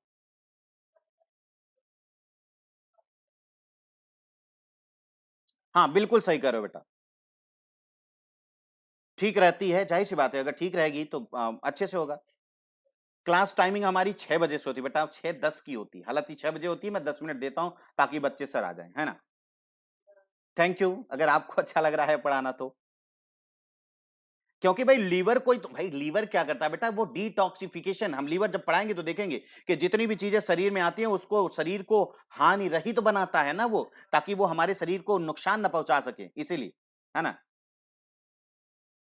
डायरिया का मतलब बेटा जाहिर सी बात है, अगर आपके शरीर में इंफेक्शन है तो जो अपशिष्ट पदार्थों का जो फ्लो बड़ी आंत में होता है उसका स्पीड बहुत बढ़ जाएगा, जितने में क्या कर पाएंगी सब बड़ी आंत उसको उसका रीअब्जॉर्प्शन नहीं कर पाता। हाँ, नहीं कोई ऐसे बैक्टीरिया नहीं जिसका नाम से मतलब वो सेलुलोज को बेटा, बैक्टीरिया तो आपके शरीर में जितनी आपकी कोशिकाएं उसका 10 गुना ज्यादा होती है ना? सिर्फ आपको इतना लग रहा है कि सेलुलोज के जो काम करते हैं। बिल्कुल जल्दी करते हैं जितेंद्र शुक्ला जी, हम बहुत जल्दी शुरू करेंगे बेटा, क्योंकि हमारा मेन तो वही है ना भाई। ऑप्शनल मेरा बेटा वही रहा है, ज्योग्राफी। ज्योग्राफी ही सब कुछ है, समझ में आया? लेकिन साइंस को भी तो पढ़ेंगे भाई, ज्योग्राफी पढ़ के हम करेंगे क्या? अरे पूरा बायोलॉजी तो उतारनी है, और बायोलॉजी को आगे चलाने के लिए तभी ना इकोनॉमिक्स पढ़ते हैं। लेकिन उसके पहले जब ज्योग्राफी पढ़ाएंगे तो इकोलॉजी इन्वायरमेंट भी तो आएगा। भाई ज्योग्राफी आ गया, पृथ्वी आ गई, तो उस पर माहौल बनेगा तब ना जीव विज्ञान आएगा, कि आग जलती हुई अंगारे में आ जाएगा, इसलिए धीरे धीरे होगा बेटा। हाँ बेटा देखो, यही मैंने कहा कि स्पीड ये बैक्टीरियल इन्फेक्शन के कारण क्यों होता है। बैक्टीरियल इन्फेक्शन के कारण इसलिए क्योंकि वो जब बैक्टीरिया आया तो दीवारों को बाहर निकलने नहीं, जैसे मैंने कहा कि जो स्पॉन्जी होते हैं इसमें जो जो जैसे आप उन्हें देखा कि छोटी आंत में क्या होता है, विलय होता है, ऐसे यहाँ पर भी ये छोटे छोटे एब्जॉर्ब करने वाले होते हैं, रीएब्जॉर्ब के लिए होते हैं, तो उनको काम करने से रोक देता है। बैक्टीरिया पहुंच गया इसलिए नहीं कर पा रहा है। हम्म। यूला का काम होता है बेटा कि वो आपके चीजों को जो है थोड़ा सा, जैसे बड़ी चीजें जाती हैं तो उसको थोड़ा सा सेट करे, आसानी से अंदर जाए, और वो उसको ये सेट करता है ताकि वो थोड़ा सा प्रेशर होने से वो आपके श्वसन नाल में ना जाए, वो फूड में जाए, आहार नाल में जाए। हाँ, देखो साइंस तो, बिना साइंस का बेटा, क्योंकि ज्योग्राफी तो साइंस है। बहुत जल्दी शुरू करता हूँ बेटा, बहुत जल्दी।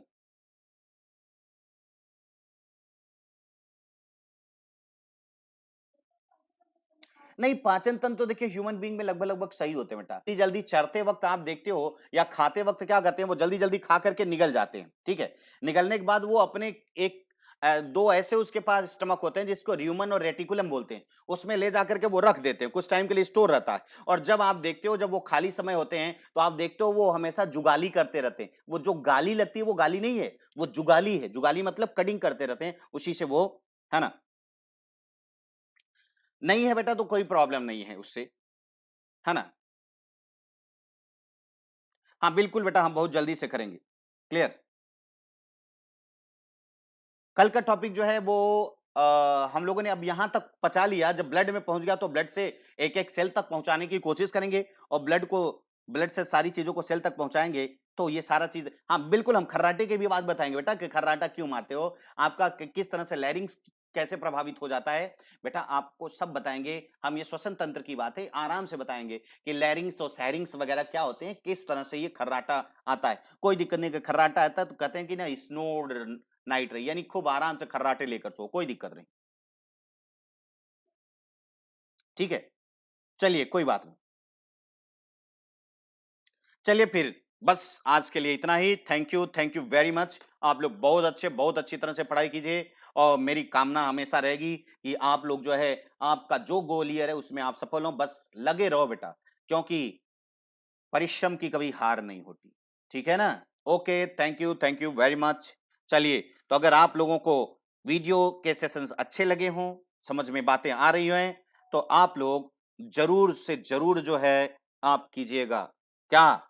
लाइक। वीडियो आप, मैंने आपको बार-बार कहा कि आप लाइक करते हो तो मुझे अच्छा लगता है ना? चलिए सदा सभी लोग खूब पढ़ते रहो, खुश रहो, है ना? बराबर पढ़ते रहो एकदम।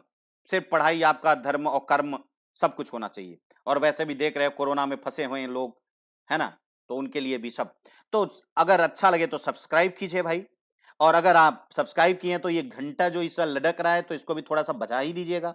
और दूसरी बात कहें तो आप लोग में से अगर कोई भी मेरे से अगर इंटरेस्टेड हो तो आप एडमिशन लो, और एडमिशन में इस LP10 का जरूर इस्तेमाल करना बेटा।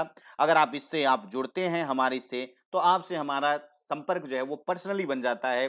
आपके सारे क्वेश्चन हमेशा 24 घंटे देने के लिए हम तत्पर रहते हैं, ठीक है? तो बस इतना ही। Thank you very much. Thank you.